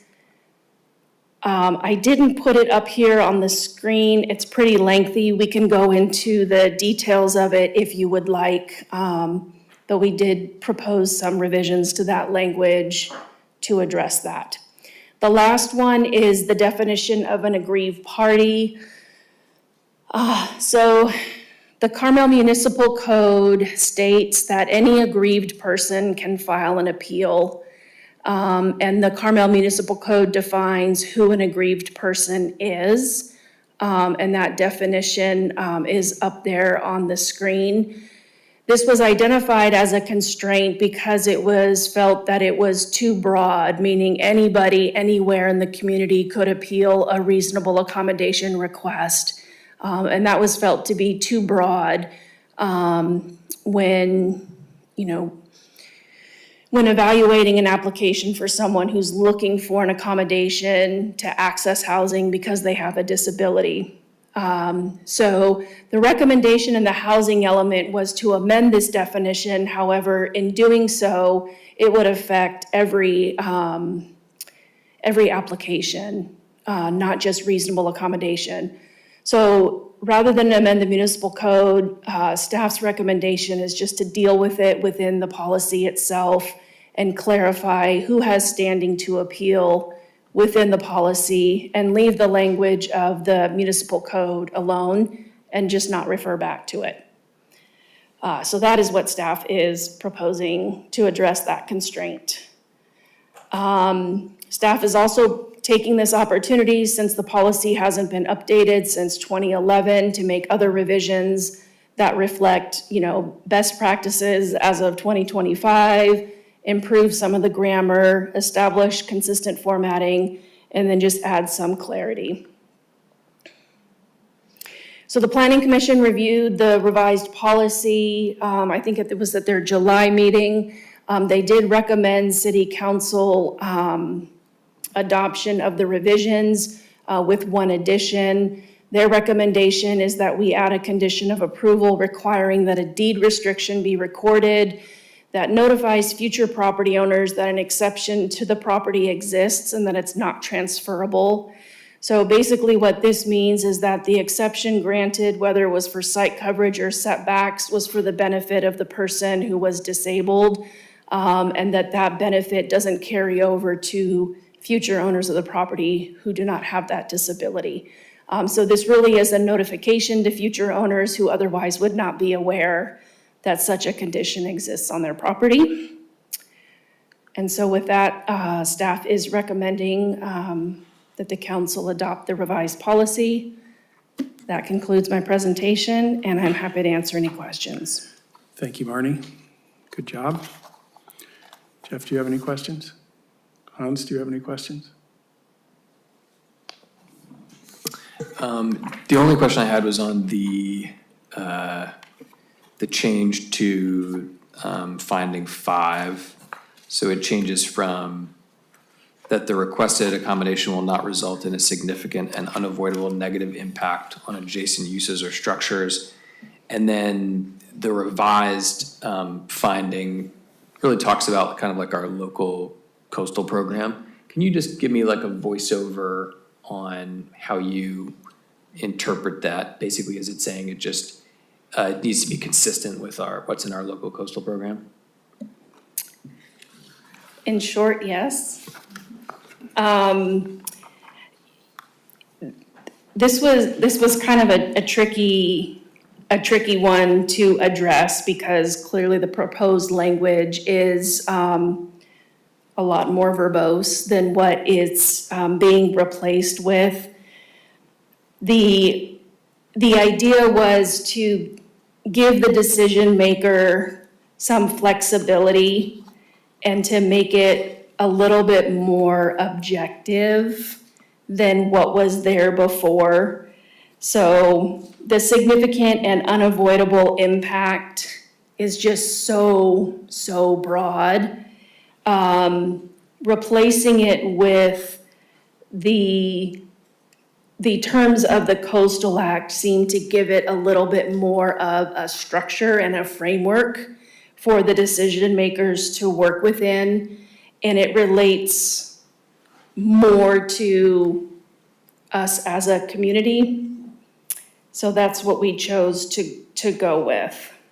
I feel like maybe I've seen this before. I feel like maybe I looked at it in the housing element. I'm not sure, but the unavoidable negative impact will not result in an unavoidable negative impact. It's sort of like a double negative, but it says something. There's some substance there that I think is helpful, which is essentially what it's saying is we're only going to provide this accommodation if it's truly required, right? Do you find that this substitute finding, while it's referencing the local coastal program, do you find that it says the same thing? Basically, it's got to be consistent with local coastal program. I just don't see the part about it being like required. So when I read that existing finding F, when it says that it will not result in a significant and unavoidable negative impact on adjacent uses or structures, that is language that we use when something requires an environmental impact report. Mm-hmm. And we're talking about site coverage exceptions and setback exceptions. That's really strong language for what we're dealing with these reasonable accommodation requests. So what we're replacing with, I think it's comparable in that we're looking at impacts to adjacent uses and structures, but we're not looking at it through a lens of at least the lens that I see, which is environmental review, we're just saying, we're a community that's in the coastal zone, we're a community that's subject to the Coastal Act. Is this reasonable accommodation to the maximum extent feasible within those regulations? Are the inconsistencies where they exist, so those waivers of site coverage, that's an inconsistency, is it minimized to the greatest degree possible? Is there no feasible alternative? So did we try to find another way to make the accommodation before granting the waiver, but there's no feasible way to do that? And that there's no equivalent level of benefit that exists. So it provides a different test, like we're trying to find other solutions that more closely align, and we've exhausted all those avenues before granting the exception, rather than this broad language of saying that it will not result in a significant and unavoidable impact. Okay, thank you. Good? You good? Yeah, I'm good too. Public comment? Seeing none, we'll bring it back for discussion. Anybody have a discussion point? Comment? I'll move to approve. Okay, Second. all right. Want a roll call? Councilmember Byrne? Yes. Councilmember Booter? Yes. Mayor Pro Tem Delves? Yes. Councilmember Dramov? Yes. Mayor Byrne? Yes. Motion carries. All right, we're now going to move into a closed session. It's a conference with real property negotiators pursuant to Government Code Section 54956.8. The subject property is Rio Park. The negotiators are our city attorney and the Carmel Area Wastewater District, or COD. And we're under negotiation is price and terms of lease. Does anybody have a public comment on this subject before we go into closed session?